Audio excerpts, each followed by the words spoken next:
Mobile কেটে গেল। সঙ্গে সঙ্গে বাবার নাম্বার আবারও কল দিলাম, কিন্তু নাম্বার বন্ধ। মায়ের নাম্বারে কল দিলাম, রিং হচ্ছে কিন্তু রিসিভ হচ্ছে না। বিছানায় বসে কান্না করতে লাগলাম। আমার রুমমেট তৌহিদ ঘুম থেকে লাফ দিয়ে উঠে আমার কাছে এলো। তারপর আমি তাকে বললাম, আর সে বলল বাড়ির আশেপাশে কারো কাছে কল দিয়ে খবর নিতে। সঙ্গে সঙ্গে চাচাতো ভাই মনিরুরের কাছে কল দিলাম। প্রায় 5 বার কল করার পরে চাচাতো ভাই ঘুম ঘুম জড়িত কণ্ঠে বলল, কিরে লিমন, এত রাতে কেউ কল করে নাকি জরুরি কিছু?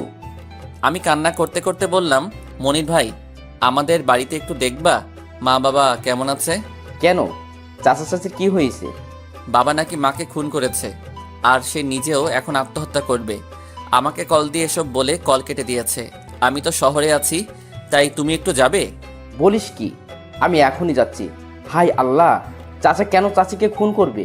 তুমি একটু তাড়াতাড়ি যাও, আর গিয়ে আমাকে কল দিয়ে জানিও। আমি বরং ততক্ষণে সব কিছু গুছিয়ে রওনা দিচ্ছি। প্লিজ তাড়াতাড়ি যাও। আমিও তোর সঙ্গে যাব। আচ্ছা ঠিক আছে। আমি খাট থেকে নেমে তাড়াতাড়ি প্যান্ট শার্ট পরা শুরু করেছি। তৌহিদ কি করবে বুঝতে না পেরে আমাকে বলল, সত্যি সত্যি যদি চাচা আর চাচির বিপদ হয়ে যায় তবে তো। প্লিজ এমন বলিস না। পৃথিবীতে আমার মা বাবা ছাড়া কেউ নেই। আচ্ছা, মাথা ঠান্ডা কর আর চল তাড়াতাড়ি। রুম থেকে বের হয়ে রাস্তায় হাঁটছি। কোনো ধরনের গাড়ি দেখতে পাচ্ছি না।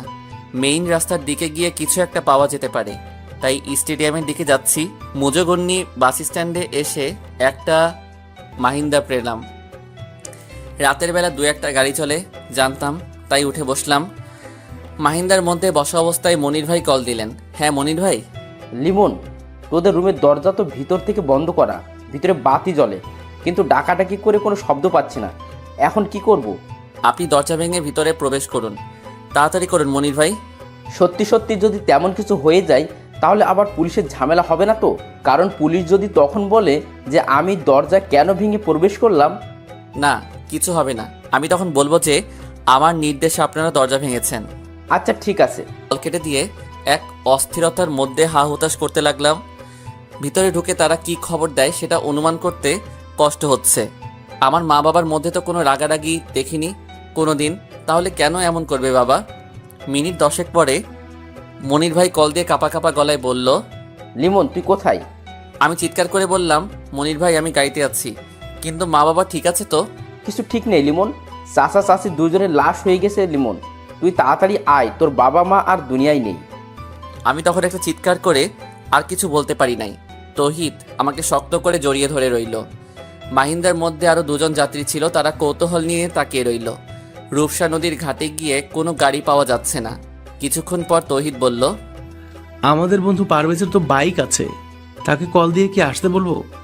হ্যাঁ চেষ্টা কর। পারভেজের বাসা টুটপাড়া কবরস্থানের কাছেই। সে শুনেই সঙ্গে সঙ্গে বাইক নিয়ে বেরিয়ে এলো।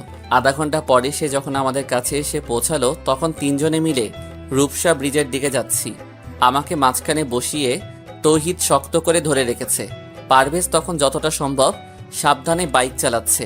পিরোজপুর গ্রামের বাড়িতে যখন পৌঁছালাম তখন দিনের আলো ফুটতে শুরু করেছে। এর মধ্যে আমাদের বাড়ি ভর্তি মানুষের আনাগোনা দেখা যাচ্ছে। ভোররাত থেকে যারা শুনেছে তারা সবাই চলে এসেছে।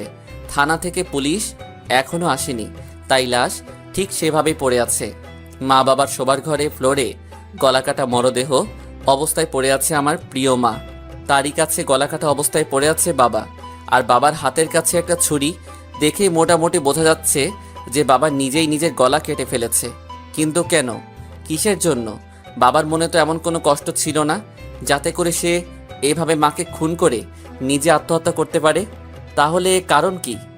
আমার চিৎকারে তখন ঘরের দরজা জানালা সব ভেঙে যাবার উপক্রম। মনির ভাই, পারভেজ ও তৌহিদ মিলে আমাকে ধরে রাখতে ব্যস্ত। এমনটা কেন হয়ে গেল? আমি এখন কি নিয়ে বাঁচব? কে আমাকে নিজের হাতে রান্না করে খাওয়াবে? আর কে আমার জন্য বাজারের শ্রেষ্ঠ মাছ কিনে নিয়ে আসবে? হঠাৎ করে চোখ বন্ধ হয়ে যাচ্ছে, সব কিছু চোখের সামনে ঘুরছে। মনে হচ্ছে জ্ঞান হারাচ্ছি। যদি কেউ চোখ মেলে তাকালাম তখন আমি শুয়ে আছি ঘরের সম্মুখের বারান্দায়। এই বিছানায় আমি বাড়িতে এলে ঘুমাতাম, আর বাড়িতে যখন থাকতাম না তখন বাবা বিকেলে বিকেলে এখানে দুপুরের পরে বিশ্রাম করত। বাবার শরীরে সেই পান খাওয়া গন্ধ নাকে আসছে। ধুম করে বিছানায় উঠে বসলাম। তৌহিদকে বললাম, মা বাবা কই? পুলিশ এসে নিয়ে গেছে। ময়নাতদন্তের পরে নাকি আমাদের কাছে নিয়ে আসবে। অসম্ভব, আমার বাবা বলে গিয়েছে যেন তাদের লাশ কাটাছেঁড়া না করা হয়। কিন্তু তুই হয়তো চাইলে রাখতে পারতি, তবে তুই অজ্ঞান থাকার কারণে কিছু করতে পারিনি। আর পুলিশের কাছে আমি আর মনির ভাই যতটা জানি ততটাই বললাম। তোর কাছে আঙ্কেল কল দিয়ে যা যা বলেছে, তারপর আমরা দুজনে রওনা দিলাম। আর মনির ভাইদের দরজা ভেঙে ভিতরে প্রবেশ করার পর সবকিছু বললাম। এখন আমি আমার মা বাবার লাশ কাটাছেঁড়া থেকে রক্ষা করব কিভাবে? তুই চাইলে একবার চেষ্টা করতে পারিস। আঙ্কেল নিজে যদি আন্টিকে খুন করে নিজে আত্মঘাতী হয়, তাহলে আর কাটাছেঁড়া করে কি হবে? আর বাইরে দুজন পুলিশ এখনো দাঁড়িয়ে আছে, তাদের সঙ্গে কথা বলে দেখতে পারিস। পুলিশের সঙ্গে আমি আবার সবকিছু বললাম। তারা চেয়ারম্যান সাহেবের কাছে খবর দিতে বলে দিল। আমি চেয়ারম্যানকে কল দিলাম, মনির ভাইয়ের কাছ থেকে নাম্বার নিলাম। চেয়ারম্যান সাহেব কিছুক্ষণ পর আমাদের বাড়িতে এলেন। তারপর আমি তাকে বললাম যে মা বাবার লাশ ময়না তদন্তের দরকার নেই। তিনি বললেন যে তাহলে এমপির সঙ্গে যোগাযোগ করবেন এবং তিনি থানায় বলে দেবেন। মানসিকতার এতটা খারাপ অবস্থা, তবুও অনেক ঝামেলার মাধ্যমে মা বাবার লাশ ময়না তদন্তের হাত থেকে রক্ষা করলাম। কিন্তু মনের মধ্যে সেই একটা প্রশ্ন ঘুরছে, বাবা এমনটা কেন করলো? মাগরিবের কিছুক্ষণ আগেই মা বাবার দাফন করা শেষ হয়ে গেল। বাড়ি থেকে বের হব, পথে গেটের কাছে রাস্তার পাশেই ডান হাতে একটু ফাঁকা জমি আছে। বছর খানিক আগে একদিন সেখানে কিছু সুপারি গাছের চারা রোপণ করার সময় মা আমার সঙ্গে বলেছিল, তোর বাবা আর আমি মারা গেলে আমাদেরকে এখানে কবর দিস লিমন। আমরা তো মানুষ বেশি নয়, তুই বাড়ি থেকে বের হবার সময় আমাদের কবরে সালাম দিয়ে বের হতে পারবি। আবার যখন বাড়িতে ফিরবি তখনও আমাদের সালাম দিয়ে বাড়িতে প্রবেশ করবি। রাস্তা দিয়ে যখন মসজিদের ইমাম কিংবা কোনো ভালো লোক হেঁটে যাবে তখন আমাদের জন্য দোয়া করবে। আমি সেদিন হেসেছিলাম, কারণ আমার বিশ্বাস ছিল আমার মা বাবা এখনো অনেক দিন বাঁচবে। আসলে পৃথিবীর প্রতিটি মায়ের সন্তানেরাই চায় তাদের মা বাবা চিরকাল বেঁচে থাকুক। মা বাবাকে সেখানেই কবর দিলাম। এখন আর চোখ দিয়ে পানি বের হচ্ছে না। দাফন কাজ শেষ করে সবাই চলে গেছে, শুধু আশেপাশের কিছু মানুষ আছে। মনির ভাই বরাবরই আমার কাছে বসে কান্না করছে। বাবা তাকে খুব পছন্দ করত। পাশের ঘরের প্রতিবেশী এক চাচি আমাকে মাথায় তেল দিয়ে দিল, কপালে আর মুখে হাত দিয়ে আদর করে বলল, এভাবে ওরা চলে যাবে তা কখনো ভাবিনি।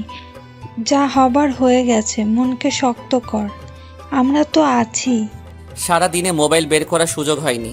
সেই যে সকালবেলা পকেটে রেখেছি সেইভাবেই পকেটে পড়ে আছে। বের করে দেখি মোবাইল বন্ধ হয়ে গেছে। চালু করতে গিয়ে দেখি চার্জ আছে, তাহলে মনে হয় চাপ লেগে বন্ধ হয়েছে।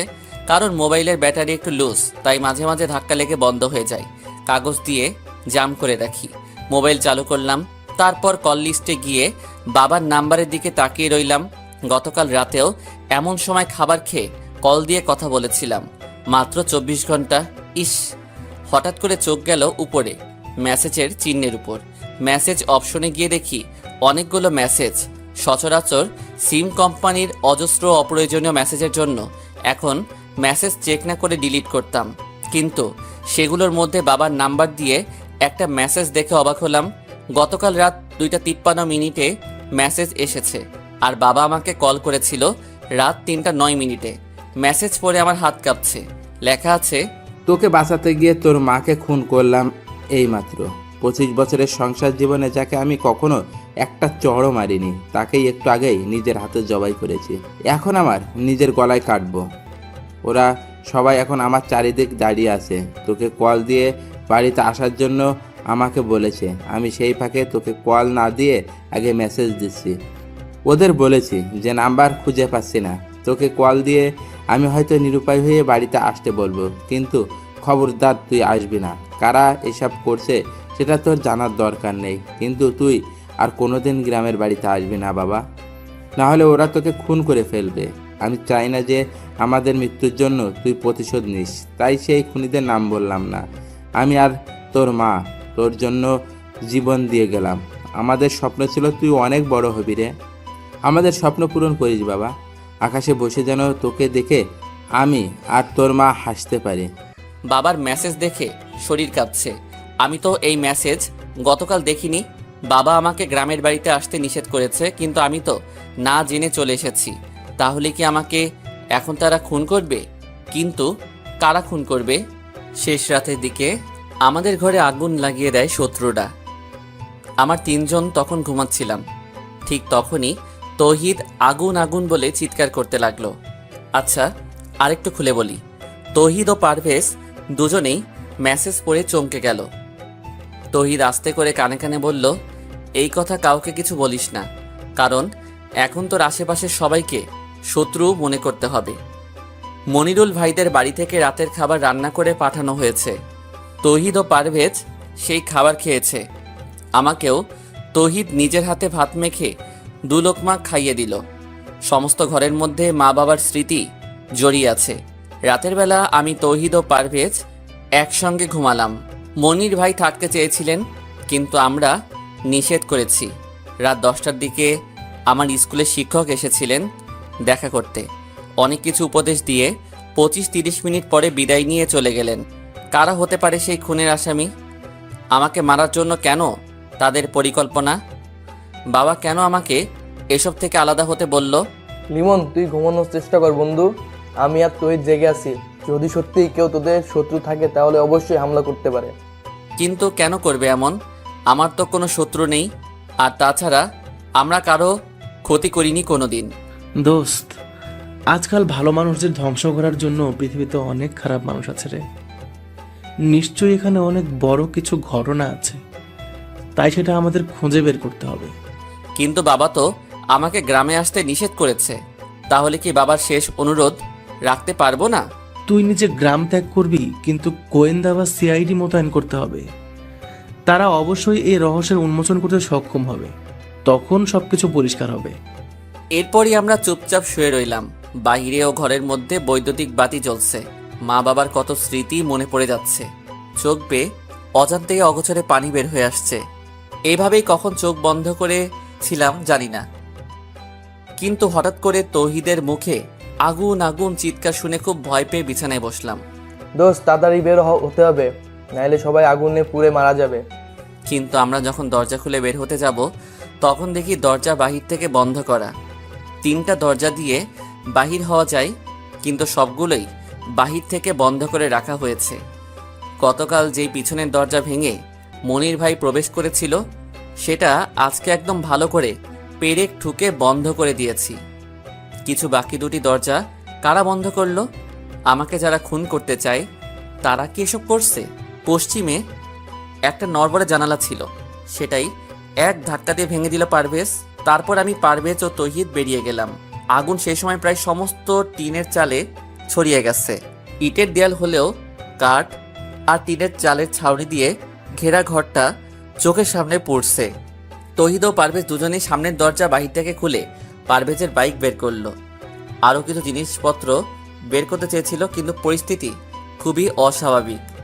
আবারও সেই চিৎকার চেঁচামেচি শুনে গভীর রাতে অনেকেই ছুটে এসেছে। পানি ঢেলে আগুন নিভে যাবে, তাই পানি নিয়ে ব্যস্ত অনেকে। আমি শুধু ঘরের সামনের আম গাছের গোড়ায় ঘাপটি মেরে বসে রইলাম। সকালবেলা পুলিশ এসেছে, আবার চেয়ারম্যান সাহেব নিজেও উপস্থিত হয়েছেন, কিন্তু মা বাবার স্মৃতি বিজড়িত ঘরটা দাঁড়িয়ে আছে পোড়া এক বিভৎস রূপ ধরে। আপনারা তখন কোথায় ছিলেন? আগুনের ঘটনা প্রথম কে দেখে? জি স্যার, আমি প্রথমে দেখতে পেয়েছি। আমার কান খুব পাতলা, ঘুমের মধ্যে পাতা নড়া শব্দটাও কানে আসে। আমি যখন শুনি যে টিন পড়ছে আর স্ক্রু একটা একটা করে পটপট করে ছুটছে, তখন চিৎকার করেছি। আপনারা বাইরে বের হওয়ার পর কেউ কি তখন এখানে ছিল বা আক্রমণ করতে চেয়েছিল? না স্যার, তেমন কিছু নয়। আমরা তো এখানে সম্পূর্ণ ফাঁকা দেখেছি। আচ্ছা লিমন সাহেব, আপনার মা বাবার সঙ্গে কারো শত্রুতা ছিল? যেহেতু এখন একটা আক্রমণ হয়েছে, তাও আমরা কিছু শত্রুদের সন্দেহ করি।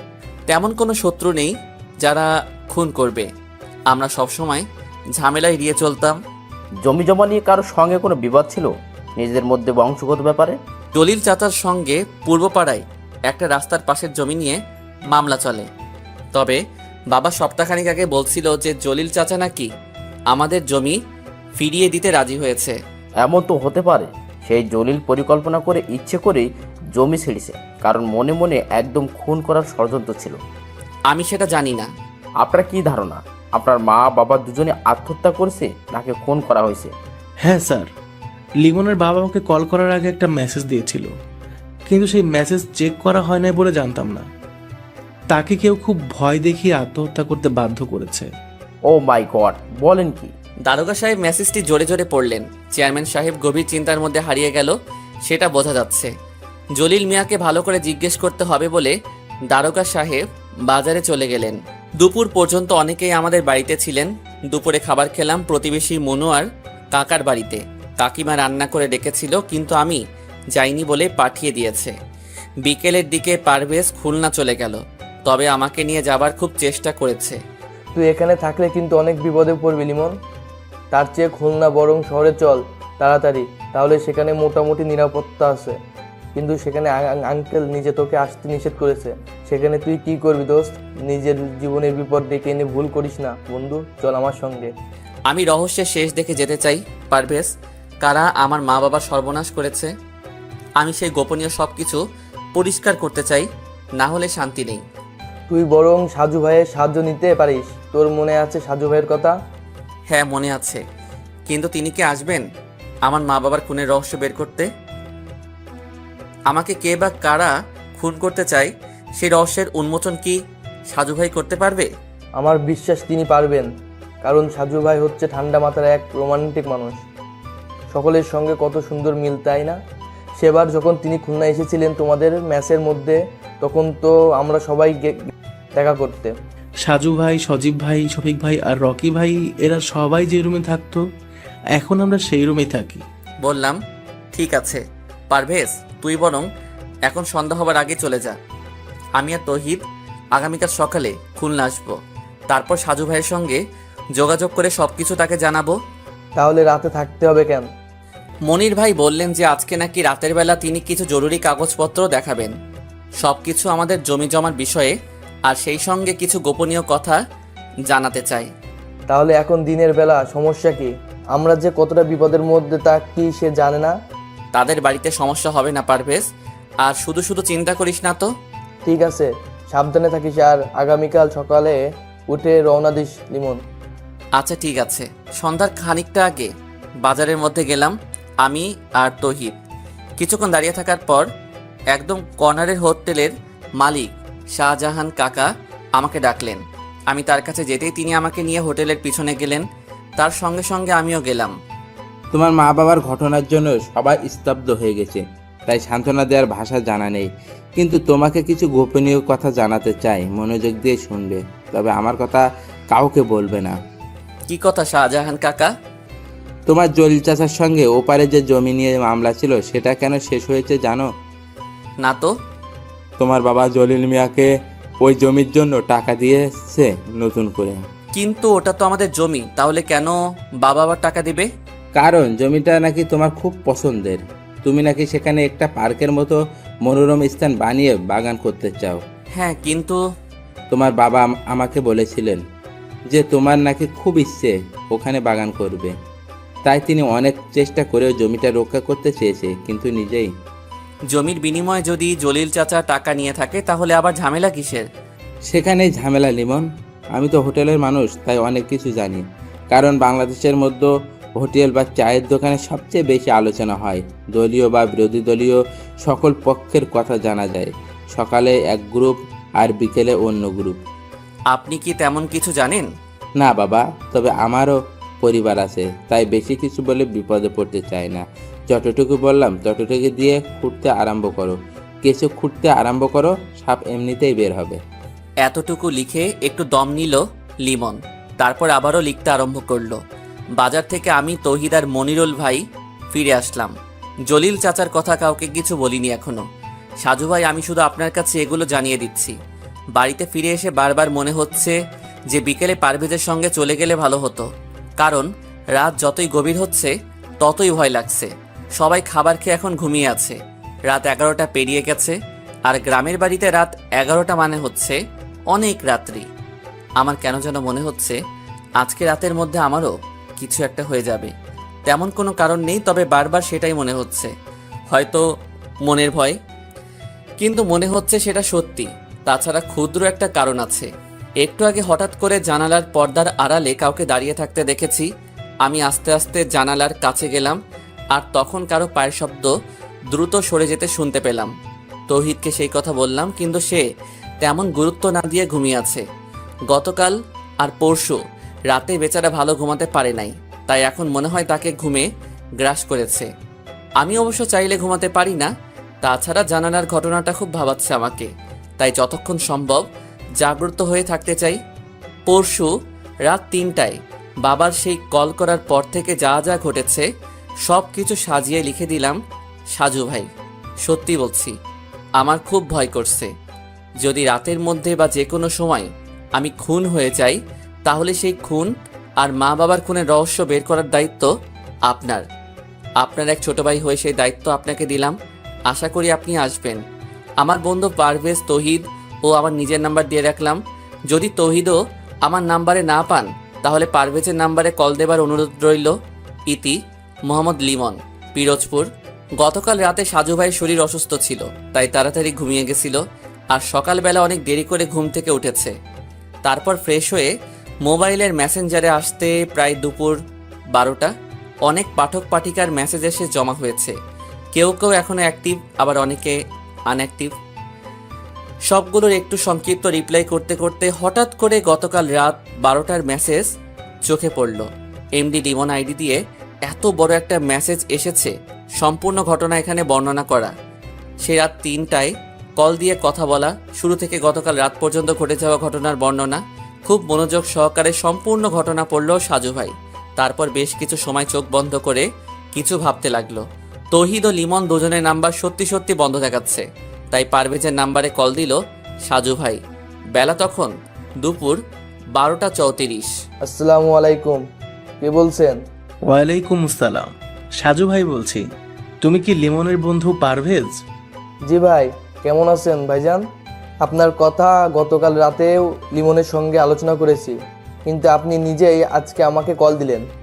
ভাইজান, আমার বন্ধু খুব বিপদ, একটু সাহায্য করবেন? তোমার বন্ধু লিমন গতকাল রাতে আমাকে সম্পূর্ণ ঘটনা টেক্সট করেছে, কিন্তু আমি একটু অসুস্থ, তাই রাতে রিপ্লাই করতে পারিনি, আর সকালেও অনলাইনে ছিলাম না। তোমার বন্ধু লিমন কেমন আছে? ভাই, একটুও ভালো না। কেন? আজকে সকালে তো তৌহিদ আর লিমন শহরে যাবার কথা, যায়নি? না ভাই, গতকাল রাতে ওদের দুজনকে কারা যেন গায়েব করে দিছে। সরাসরি খুন করিনি, কিন্তু ধরে নিয়ে গেছে। দরজা ভিতর থেকে বন্ধ করা আছে, কিন্তু সেই বাড়িটা মাটি দিয়ে উঁচু করে তার উপর কাঠ দিয়ে নির্মাণ করা, তাই কাঠের নিচ থেকে মাটি খুঁড়ে রুমে ঢুকেছে। মাটি খোঁড়ার চিহ্ন এখনো পড়ে আছে, কিন্তু ওদের কোথাও খুঁজে পাওয়া যাচ্ছে না। তাহলে কি সেই মনিরুল লোকটার মধ্যে কোনো গন্ডগোল আছে? না সাজু ভাই, কারণ সকালবেলা পুকুরের মধ্যে পানিতে ভাসমান অবস্থায় মনিরুল ভাইয়ের লাশ পাওয়া গেছে। মনিরুল ভাইকে খুন করে ওদেরকে কিডন্যাপ করেছে। এলাকা ভয়ঙ্কর হয়ে গেছে। কি? লিমনের মা বাবা দুইজনের কবরের মাঝখানে একটা কাগজ পাওয়া গেছে, সেই কাগজে লেখা আছে, সরি আব্বাজান। কেউ ভাবছে লিমন আর তৌহিদ খুন করে এখান থেকে পালিয়ে গেছে, আবার কেউ বলছে তাহলে ওভাবে দরজা না খুলে মাটি খুঁড়ে বের হব, তো উপযুক্ত কারণ পাচ্ছি না। কিন্তু সকল মানুষের কথা কানে না নিয়ে সরাসরি গিয়ে সাজু দেখতে যাচ্ছে। সাজুদের গ্রামের বাড়ি বাগেরহাট, যেহেতু তাদের পাশের জেলা হচ্ছে পিরোজপুর, তাই সরাসরি সে আগে বাড়িতে যাবে। তারপর সেখান থেকে নিজস্ব বাইক নিয়ে পিরোজপুর যাওয়া যাবে। গুলিস্তান থেকে দোলা পরিবহনের লঞ্চ পারাপারের গাড়ির টিকিট সংগ্রহ করলো। অনেকদিন পর সে গ্রামের বাড়িতে যাচ্ছে। দাদা দাদির সঙ্গে কতদিন তার দেখা হয় না। যেহেতু লঞ্চ পারাপারের গাড়ি, তাই ফেরির মধ্যে অপেক্ষা করার ঝামেলা নেই। কবে যে স্বপ্নে সে পদ্মা সেতু নির্মাণ কাজ শেষ হবে। গ্রামের মধ্যে এখন এক অস্থিরতা তৈরি হয়ে গেছে, যেটা কল্পনার মধ্যে ছিল না। পুলিশ সারাক্ষণ শুধু আনাগোনা করছে, প্রায় সবাইকে কিছু না কিছু জিজ্ঞেস করা হচ্ছে। মনিরুলের পরিবারের কান্না আর আহাজারিতে সবচেয়ে বেশি আকাশ ভারী হয়ে যাচ্ছে। পুকুরের পাড়ে এমন কিছু নেই যেটা খুনির কাছে পৌঁছাতে পারে। দারোগা সাহেব যখন সাজুর কথা শুনলেন, তখন একটু ভ্রু কুঁচকে যেন কিছু ভাবলেন। সাজু যখন লিমনদের গ্রামের মধ্যে প্রবেশ করলো, তখন সন্ধ্যা হয়ে গেছে। বাড়িতে ফিরে কোনো রকমে ফ্রেশ হয়ে বাইক নিয়ে চলে এসেছে। সাজু স্থানীয় বাজারে এসে পারভেজকে কল দিল। পারভেজ তখন বাজারেই ছিল। বাজারের এক পাশে বিশাল জটলা, সেখানে সবাই ঘিরে আছে এবং পুলিশও দেখা যাচ্ছে। সাজু সেখানে এগিয়ে গিয়ে পারভেজের সঙ্গে সরাসরি হাত মিলিয়ে নিল। তারপর যখন জানতে পারল যে তৌহিদ ফিরে এসেছে, তখন অবাক হয়ে নিজেই সেদিকে এগিয়ে গেল। প্রায় ঘন্টাখানিক পরে পুলিশ তৌহিদকে নিয়ে থানায় রওনা দিল। তার আগে সাজু ভাই একবার মনিরুল আর লিমনদের ঘর দেখে এসেছেন। সব মোটামুটি ঠিক আছে, কিন্তু মনিরুলদের বাড়িতে যে ঘরে লিমন আর তৌহিদ ছিল সেখানে মাটি খুঁড়ে বের হবার স্থান দেখে প্রশ্ন জাগলো। তখন সে বুঝতে পারছে যে সবগুলো প্রশ্নের উত্তর তৌহিদের কাছে পাওয়া যাবে। পুলিশের সঙ্গে সঙ্গে সাজুও গিয়েছে থানায়, কারণ পুলিশ বলছে যা কিছু জিজ্ঞেস করার সব থানায় গিয়ে করবে। লিমন এখন কোন জায়গায় আছে? আর সেদিন রাতে তোমরা কিভাবে কি করেছো? তৌহিদ আস্তে আস্তে বলল, সাজু ভাই, আমি এখন জানি না লিমন কোথায়, কারণ আমাকে ওরা ফিরোজপুরের অফিস মোড়ে এসে নামিয়ে দিয়ে চলে গেছে। তারপর সেখান থেকে আমি একা এসেছি এখানে। লিমনের মধ্যে পশু ভর করেছে, ও কাউকে ছাড়বে না। মনিরকে কে খুন করেছে? লিমন। তুমি তখন কোথায় ছিলে? আমাকে আরও দুটো লোক ধরে রেখেছিল। মানে কি? সেখানে আবার আরো দুটো লোক কিভাবে এসেছে? আমি জানি না। তুমি আর লিমন যে ঘরে ছিলে সেই ঘরের মধ্যে মাটির শীট কেটেছে কে? আমি সেখানে গিয়ে স্পষ্ট বুঝতে পারছি যে ভেতর থেকে মাটি খুঁড়ে বের হয়েছে তোমরা। হ্যাঁ সাজু ভাই, লিমন নিজে মাটি খুঁড়ে বের হবার অবস্থা করেছে। আমার এমনিতেই কান পাতলা, তাই যখন ধূপধাপ শব্দ হলো তখন তাকিয়ে দেখি লিমন মাটি কাটছে। কিভাবে দেখলে? হ্যাঁ ঠিক তাই। আমি বিছানা থেকে নেমে তখন বললাম, কিরে লিমন, কি হয়েছে? লিমন তখন আমাকে চুপ করতে বলল, তারপর জানলা দিয়ে বাইরে তাকাতে বলছে। আমি তাকিয়ে দেখি যে সম্মুখে পুকুর পাড়ে কারা যেন দাঁড়িয়ে আছে। তাদের একজন হাতে সিগারেট ছিল, আর সেই সিগারেটের আগুন ওঠানামা করছে, তবে সামান্য আস্তে আস্তে কথাও কানে বাজছিল। তারপর? আমরা সেখান থেকে গর্ত নিয়ে আস্তে আস্তে করে বের হলাম। দরজা খুলে বের হলে না কেন? কারণ দরজা বাইরে থেকে বন্ধ ছিল। তাহলে কি মনির?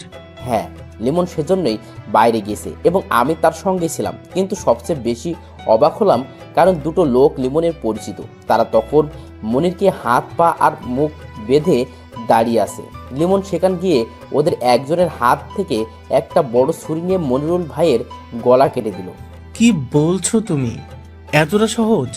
আর লিমনের সঙ্গে তাদের কিসের সম্পর্ক? আমি জানি না। আমি এতটা হতভম্ব হয়ে গেছি যে সেখানে অজ্ঞান হয়ে মাথা ঘুরে পড়লাম। আর তারপর যখন হুঁশ হয়েছে তখন আমি একটা টিন দিয়ে ছাউনি করা ঘরের মধ্যে বন্দি। লিমন সেখানে ছিল না? না, তবে আরেকটা লোক এসেছিল কিছুক্ষণ পরে, আর তিনি বলেছেন যে আমাকে নাকি তারা পাঠিয়ে দেবে, তবে শহরের মধ্যে ছেড়ে দেবে, কারণ গ্রামের মধ্যে নিয়ে গেলে প্রচুর ঝামেলা হতে পারে। লিমনের কথা জিজ্ঞেস করনি? হ্যাঁ, তারা বলল আমি লিমনের বন্ধু, তাই তারা আমাকে বাঁচাতে দিচ্ছে, না হলে আমাকেও শেষ করে দিত। আমি যেন ফিরোজপুরে থেকে সরাসরি খুলনা শহরে চলে যাই আর কাউকে কিছু না বলি। যদি কিছু বলি তাহলে আমারও প্রচুর বিপদের মুখে পড়তে হবে। লিমন নাকি তার মা বাবার খুনি কে সেটা জানতে পেরেছে, তাই এক এক করে সবাইকে হত্যা করতে চায়ও। আর যেহেতু তার বাবা তাকে এসব খুনোখুনি করতে নিষেধ করেছে, তাই সরি আব্বাজান ব্যবহার করবে। কিছুটা বুঝতে পারছি, কিন্তু এখনো অনেক কিছু জানার বাকি। তবে লিমনের সঙ্গে যোগাযোগ করা আমার খুব দরকার। যিনি আমাকে এখানে আসার জন্য অনুরোধ করছে সে নিজেই এখন... আমি এসব বলতে চাই নাই, কিন্তু গ্রামের সবাই আর পুলিশ আমাকেও সন্দেহ করেছে, তাই এখন বাধ্য হয়ে বলছি। ঠিক আছে, তুমি আপাতত পুলিশের হেফাজতে থাকো, তারপর দেখি কি করা যায়।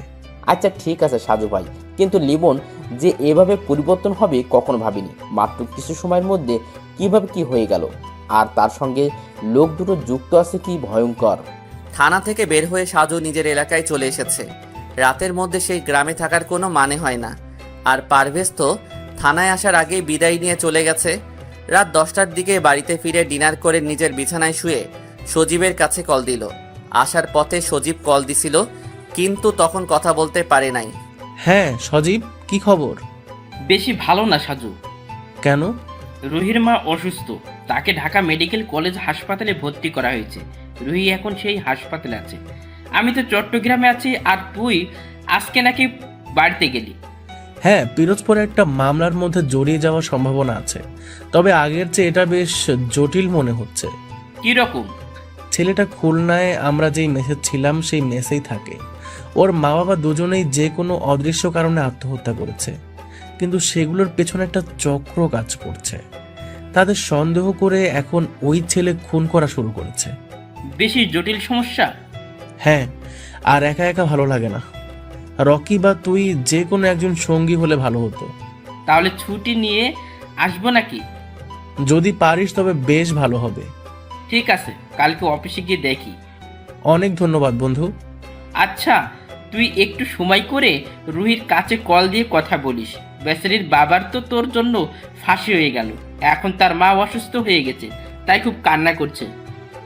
আচ্ছা ঠিক আছে। 3-4 দিন ধরে শরীরে হালকা জ্বর, গতকাল রাতে তাই তাড়াতাড়ি ঘুমিয়েছিল। আজকে ভ্রমণ করে আরও বেশি ক্লান্ত লাগছে, তাই বিছানায় শুয়ে একটু পরেই ঘুমিয়ে গেল সাজু ভাই। সকালবেলা 10:30টার দিকে ঘুম ভেঙে গেল, তাও আবার দাদির ডাকাডাকিতে। দাদির কাছে জানতে পারলো যে কে যেন তার সঙ্গে দেখা করতে এসেছে। বাহিরে এসে সাজু তাকে চিনতে পারছে না, তবে লোকটা বেশ বয়স্ক। বসে বসে তারা দাদার সঙ্গে গল্প করছে। সাজু মনে মনে ভাবলো, দাদা আবার নতুন করে বিয়ে দেবে নাকি। আসসালামু আলাইকুম। ওয়ালাইকুম আসসালাম। কেমন আছেন আপনি? জি আলহামদুলিল্লাহ। আপনি কেমন আছেন?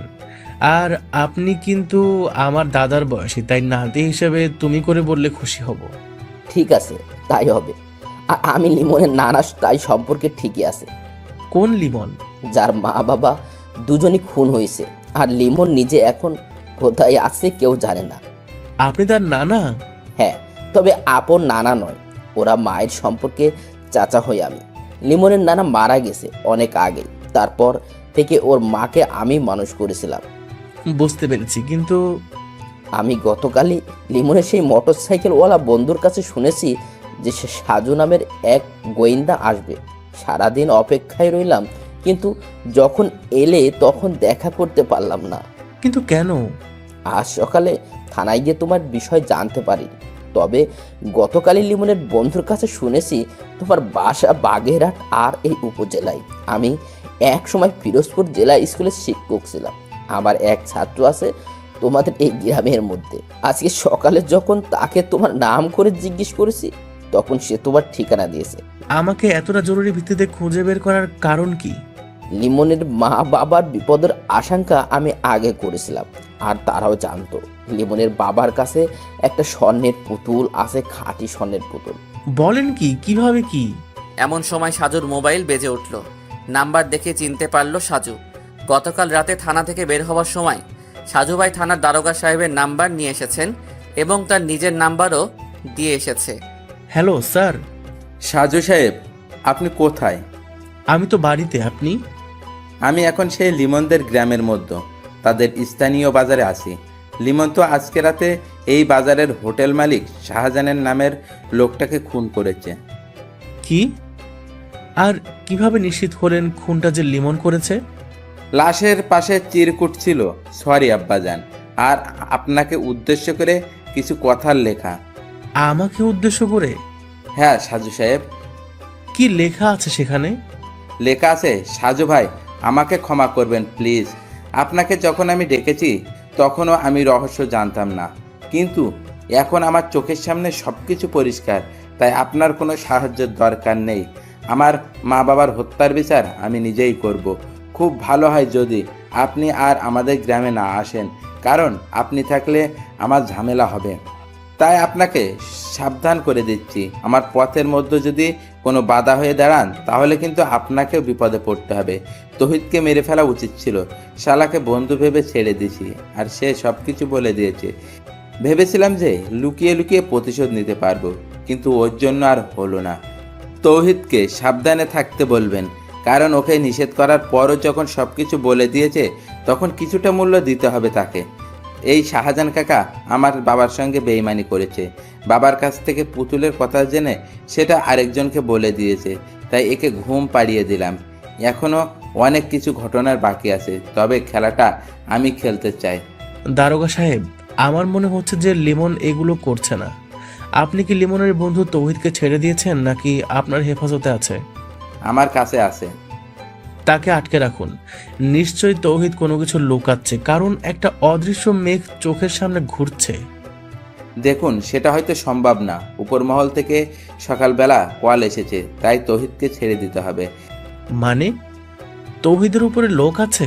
হ্যাঁ, তার এক আঙ্কেলের সঙ্গে এমপি সাহেবের খুব ভালো সম্পর্ক আছে, তাই এমপি সাহেবের সুপারিশে ছাড়তে হবে। নিশ্চয়ই কোনো ঝামেলা আছে, না হলে তো এমন ছোট্ট বিষয় নিয়ে এমপি সাহেবের মাথা ব্যথা হবার কোনো কারণ নেই। আর একটি কথা সাজু সাহেব। জি বলেন। আপনাকে আর এই মামলার বিষয়ে এদিকে আসতে হবে না, আমরা সবাই লিমনকে ধরার চেষ্টা করছি। কিন্তু কেন? এখানে কোনো রহস্য নেই। সকালবেলা আমরা অর্ডার পেয়েছি যে লিমনকে যে কোনো মূল্য ধরে ফেলতে হবে, কারণ নিজের মা বাবার জন্য সে এখন হিংস্র মরিয়া হয়ে গেছে। সেই জন্য তাকে এই মুহূর্তে থামানো দরকার। আপনি কি লিমনের বাবার কাছে একটা পুতুল ছিল সেই বিষয়ে কিছু জানেন? কিসের পুতুল? স্বর্ণের পুতুল। না, জানতাম না, কিন্তু লিমনের চিঠিতে পুতুলের কথা উল্লেখ করা হয়েছে। ঘটনা কি? আমিও সঠিক জানি না, তবে সত্যি সত্যি যদি লিমনের বাবার কাছে সেই স্বর্ণের পুতুল থাকে তাহলে সেটা তিনি কোথায় পেলেন সেটা আগে জানতে হবে আমাদের। তারপর সেই পুতুল এখন কোথায় আছে আর তার সঙ্গে লিমনের নিজের জীবনের কোনো বিপদ আছে কিনা সেটা বের করতে হবে। কিন্তু আপনাকে তো এখন এইসবের মধ্য থেকে দূরে থাকতে বলা হয়েছে। এটা অন্যায়। আমি আমার নিজের মতো কাজ করে যাব, সেখানে বেআইনিভাবে কেউ কিছু যদি বলে তবে মানবো কেন? সেটা আপনার ইচ্ছে, তবে আমাদের কাছ থেকে আপনি কোনো তথ্য বা সাহায্য পাবেন না। আপনাদের কাছ থেকে না পেতে পারি, কিন্তু যদি আপনার কাছে চাই? মানে হচ্ছে সমগ্র পুলিশের সাহায্য দরকার নেই, শুধু আপনার সহযোগিতা কামনা করছি। আশা করি আপনি আমাদের অনুরোধ রাখবেন, কারণ আপনার মধ্যে আমি সততা দেখেছি। হা হা হা হা, পুলিশের আবার সততা?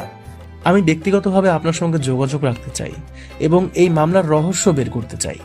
আমি চেষ্টা করব আপনাকে সাহায্য করতে, কিন্তু একটা পরামর্শ দেবে। এখানে অনেক বড় রাজনৈতিক নেতাদের দল জড়িত আছে, তারা কিন্তু যে কোনো সময় যে কোনো কিছু করতে পারে। আপনি নিজের জীবন ঝুঁকিতে না ফেললে আপনার জন্য মঙ্গল হবে। অনেক অনেক ধন্যবাদ স্যার। বুঝতে পারছি সাজু সাহেব। আচ্ছা, বাদ দেন তো এইসব কথা। আপনার যখন যা দরকার সব কিছু আমাকে বলবেন, আমি আপনাকে সাহায্য করতে আপ্রাণ চেষ্টা করব। মোবাইলে কথা বলা শেষ করে সাজু ভাই আবার বুড়ো লোকটার দিকে তাকিয়ে বলল, লিমন তো আরেকটা খুন করেছে, বাজারের সেই শাহজাহান নামের লোকটাকে। বলো কি? আমি বুঝতে পারছি না। আপনি কি আমাকে সেই পুতুলের রহস্যের কি কি কারণ আছে সেটা বলবেন? সেটা বলার জন্য আমি এসেছি। একটু তাড়াতাড়ি বলবেন প্লিজ। আমি খুব অসুস্থ, আমার বসতে কষ্ট হচ্ছে। ঠিক আছে, সংক্ষিপ্ত করে বলে, মাসখানেক হবে লিমনের বাবা সুন্দরবন গেছিল খাঁটি মধুর জন্য। সেখানে যারা সচরাচর জঙ্গল থেকে মধু সংগ্রহ করে তাদের কাছ থেকে খাঁটি মধু কেনার জন্য গেল। একটা লোক সঙ্গে আমাদের ফিরোজপুরে পরিচয় হয়েছে তার। তিনি এখানে মধু বিক্রি করতে এসেছিলেন, কিন্তু মধু বিক্রি যখন শেষ ঠিক সেই সময় তার সঙ্গে দেখা হয়েছে লিমনের বাবার। তারপর সেই লোকটা বলেন যে তার বাড়িতে গেলে বা কিছুদিন পর সে আবার মধু নিয়ে আসবে। লিমনের বাবা তখন তার ফোন নাম্বার রেখে দিয়েছিল এবং নিজেই গিয়ে মধু আনবে সেটাও জানিয়েছিল। তারপর যখন সেই লোকটার বাড়িতে গেল তখনই সেই লোকটা বাচ্চা মেয়েটির হাতে একটা পুতুল দেখতে পায়। ফাজলামো করে সেই ওই বাচ্চার হাত দিয়ে পুতুলটা নিয়েছিল, কিন্তু সেটা ধরার পরে হাতের অনুভবে কেমন খটকা লাগলো। লিমনের বাবা একসময় স্বর্ণের কারিগর ছিল, জানো তো তুমি? না, জানতাম না। প্রায় 15 বছর সেই কারিগর ছিল, তাই সেই স্বর্ণের পুতুল ধরে কেমন যেন অনুভূত হচ্ছে। সে তখন ওই লোকটার কাছে জিজ্ঞাসা করে পুতুলটা কোথায় পেয়েছে তারা। লোকটা বলে যে তিনি নাকি জঙ্গলের মধ্যে পেয়েছেন, তারপর লুঙ্গির ভাঁজে নিয়ে এসে মেয়েকে দিয়েছেন। তখন সেই লোকটাকে বলে লিমনের বাবা পুতুলটা নিজের সঙ্গে করে নিয়ে আসে। তারপর ফিরোজপুর এসে নিজের পরিচিত পুরনো এক বন্ধুর কাছে গিয়ে সেটা পরীক্ষা করে, আর সেটাই ছিল তার চরম একটা ভুল।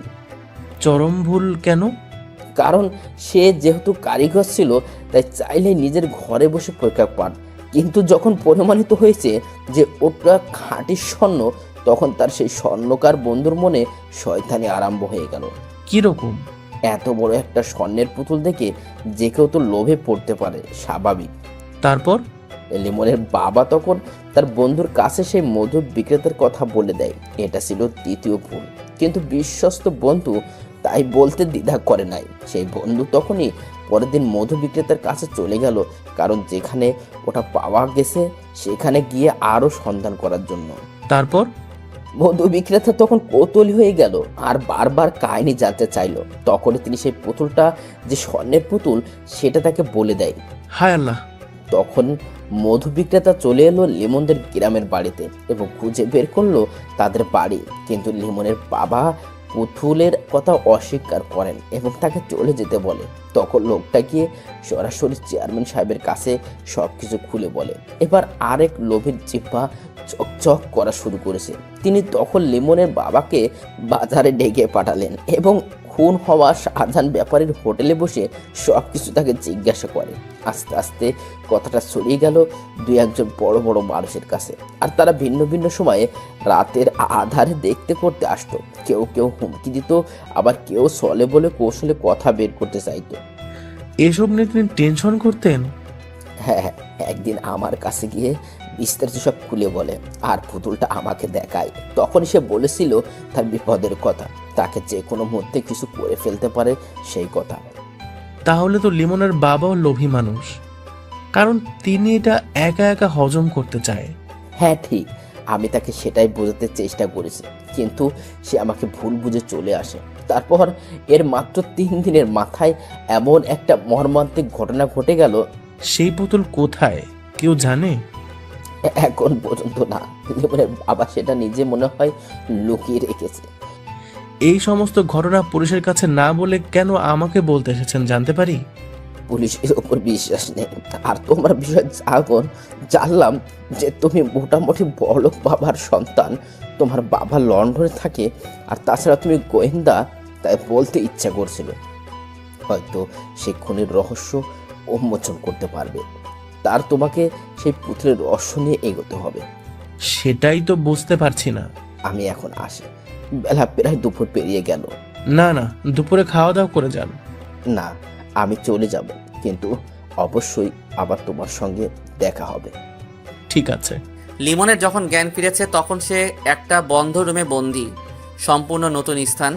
এমন ঘরের মধ্যে সে কিভাবে এসেছে সেটাই তো বুঝতে পারছে না।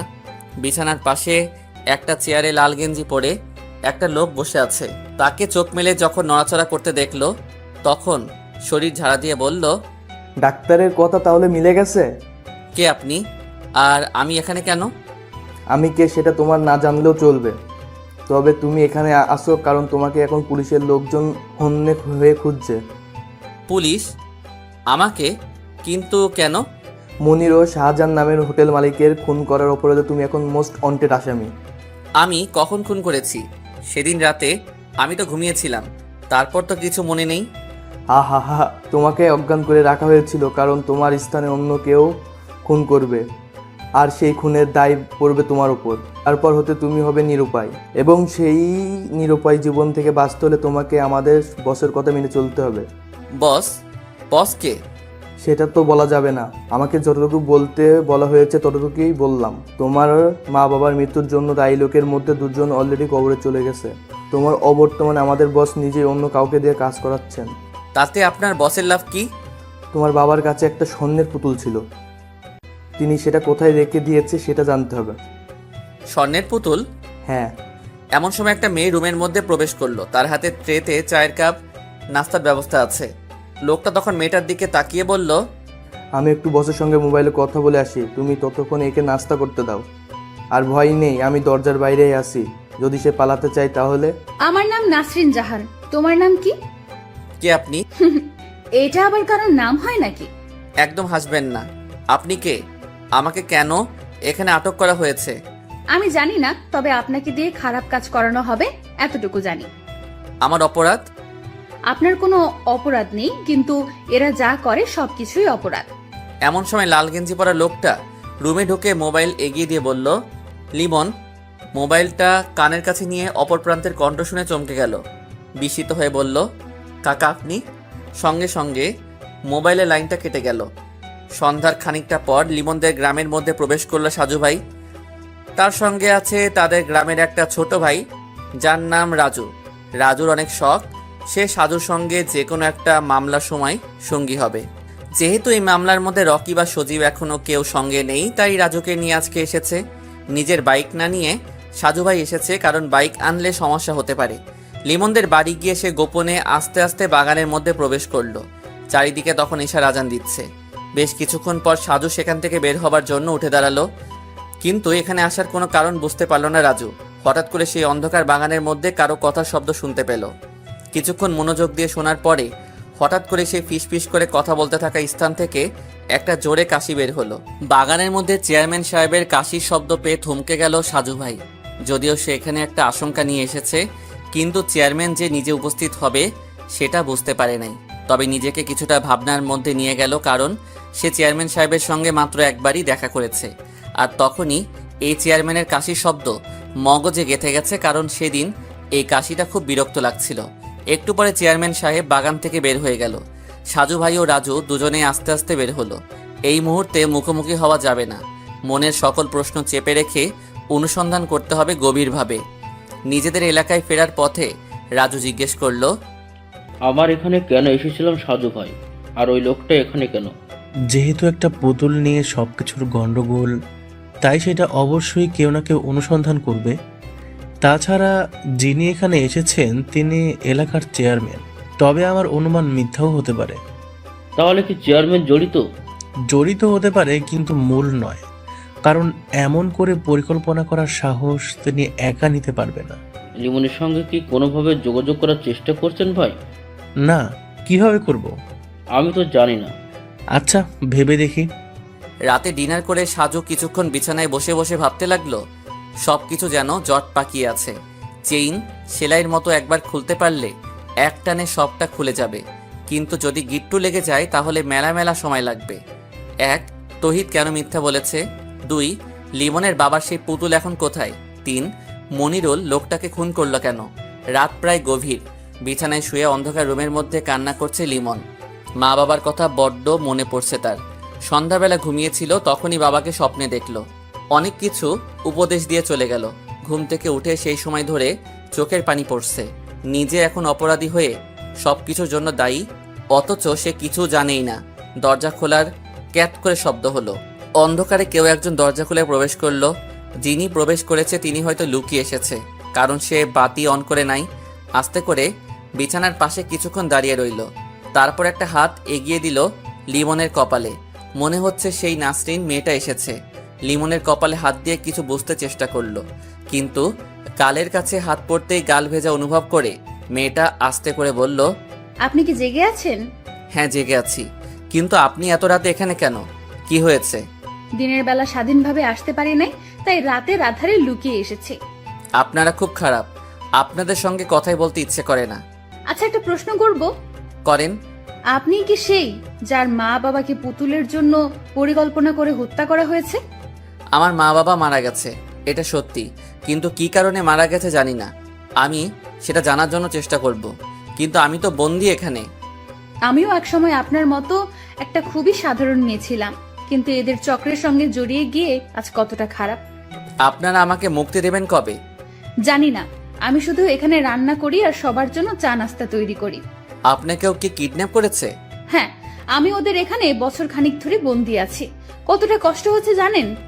কতদিন পেরিয়ে গেল, কিন্তু খোলা রাস্তায় হাঁটতে পারি না। আমারও বারবার আত্মহত্যা করতে ইচ্ছে করে, খুব খারাপ লাগছে। এটা ভুলেও মুখে আনবেন না। সময় সবকিছুই সমাধান করে দিবে, শুধু ধৈর্য ধরতে হবে আর নিজেকে সৎ রাখতে হবে। তাহলে ঠিকই একদিন নতুন সূর্যের দেখা হবে। আপনার সঙ্গে কথা বলে ভালো লেগেছে, তবে আপনাদের বসের পরিচয় জানতে চাই। সেটা আমিও জানি না। এরা সব সময় বস বস করে, কিন্তু আজও তাকে চিনতে পারিনি। নাকি মিথ্যা বলছেন? আচ্ছা, যা সত্যি তাই বললাম। আচ্ছা, আপনি মনে হয় বিরক্ত হচ্ছেন, পরে আবার কথা হবে। ভোরবেলা নামাজ পড়ে বারান্দার চেয়ারে বসে সামনে মাঠের দিকে তাকিয়ে আছে সাজু ভাই। বেশ চিন্তিত, মোবাইল হাতে নিয়ে বসে আছে। একটু আগে সজীব আর রুহি দুজনের নাম্বারে কল দিয়েছে, কিন্তু কেউ রিসিভ করে নাই। দুজনেই গতকাল রাতে তাকে কল দিয়েছে। যেহেতু রুহির মা অসুস্থ, তাই চিন্তা হচ্ছে। তাছাড়া দুজনেই যখন কল দিয়েছে তখন নিশ্চয়ই কোনো কারণ আছে, কিন্তু সকালবেলা উঠে দুজনের নাম্বারই ট্রাই করা হয়েছে, কেউই রিসিভ করে না। অসুস্থ দুর্বল শরীর নিয়ে বসে আছে। দাদি এসে চা দিয়ে গেছে। সেই চা একটা চুমুক দিয়ে সে রেখে দিয়েছে। চিনি একটু বেশি হয়েছে, তাই খেতে ইচ্ছে করে না। আবার ডাক দিয়ে নতুন এক কাপ নিয়ে আসতেও বলছে না। মোবাইলে রুহির কল এসেছে। আসসালামু আলাইকুম সাজু ভাই। ওয়ালাইকুম আসসালাম। কেমন আছো রুহি? আর তোমার মা কেমন আছেন? মোটামুটি ভালো, হাসপাতালেই আছি। গতকাল রাতে তুমি কল করেছিলে, আর সজীবও কল দিয়েছে। কিন্তু আমার শরীর অসুস্থ, তাই মোবাইল সাইলেন্ট করে ঘুমিয়ে গিয়েছিলাম। আপনি কি বেশি অসুস্থ? কাল রাতে সজীবকে আপনার কথা জিজ্ঞেস করেছিলাম, তখন সজীব বলল আপনি অসুস্থ। আর সজীব আপনাকে কল দিয়ে আমাকে কল করেছে। যখন বললে আপনি রিসিভ করেননি, তখন আমার আরো চিন্তা হতে লাগলো। এদিকে আপনি গতকাল গল্প পোস্ট করেন নাই। তুমি কি হাসপাতালে বসেও গল্প পড়ো? তাহলে পোস্ট করার সঙ্গে সঙ্গে একটু সুযোগ করে পড়া শুরু করি, কিন্তু গতকাল পোস্ট করেন নাই, তাই মেলা মেলা মন খারাপ। নতুন মামলার মধ্যে এমনিতে একটু ব্যস্ততা, আর তাছাড়া অসুস্থ আছি। বুঝলাম। সেজন্য সজীবের সঙ্গে কথা শেষ করে আপনাকে কল দিয়েছিলাম, কিন্তু রিসিভ করতে পারেননি আপনি। ভাবছি গল্প লেখা বন্ধ রাখবো। কেন? কপি করে অনেকেই নিজের নামে পোস্ট করে, তখন আসল লেখক খুঁজে বের করা যায় না। সবাই তো জানে মোহাম্মদ সাইফুল ইসলাম ওরফে সাজু ভাই হচ্ছে আসল লেখক, তাহলে সেখানে আবার সমস্যা কি? সবাই জানে না, তবে অনেকেই তো জানে। আপনি তাদের কথা বাদ দিয়ে লেখা চালিয়ে যান সাজু ভাই, আর আমার মায়ের জন্য দোয়া করবেন প্লিজ। সব সময় দোয়া রইল। আর আমি ঢাকা থাকলে অবশ্যই দুবেলা করে দেখা করতাম। সজীব বলেছে সে নাকি আসবে। ওর নাকি ছুটি নেই। হ্যাঁ ভাই, তবে বলেছে যে বৃহস্পতিবার রাতে বাসে করে আসবে, সারাদিন হাসপাতালে থেকে আবার বিকেলে চলে যাবে। বাহ বাহ, রুহি সজীবের কি অসাধারণ প্রেম। আপনি না হলে কিন্তু আমাদের পরিচয় সম্ভব ছিল না সাজু ভাই। কপালে লেখা ছিল, তাই তোমাদের পরিচয় হয়ে গেছে। সেখানে আমি কেবলমাত্র ওসিলা। তবে দোয়া করি দুজনেই বিয়ে করে সারা জীবন একসঙ্গে যেন ভালোবাসা নিয়ে থাকতে পারো। সকল বিপদের দিনগুলো যেন ধৈর্যের সঙ্গে অতিক্রম করতে পারো, সেই কামনা রইল। অনেক ধন্যবাদ সাজু ভাই।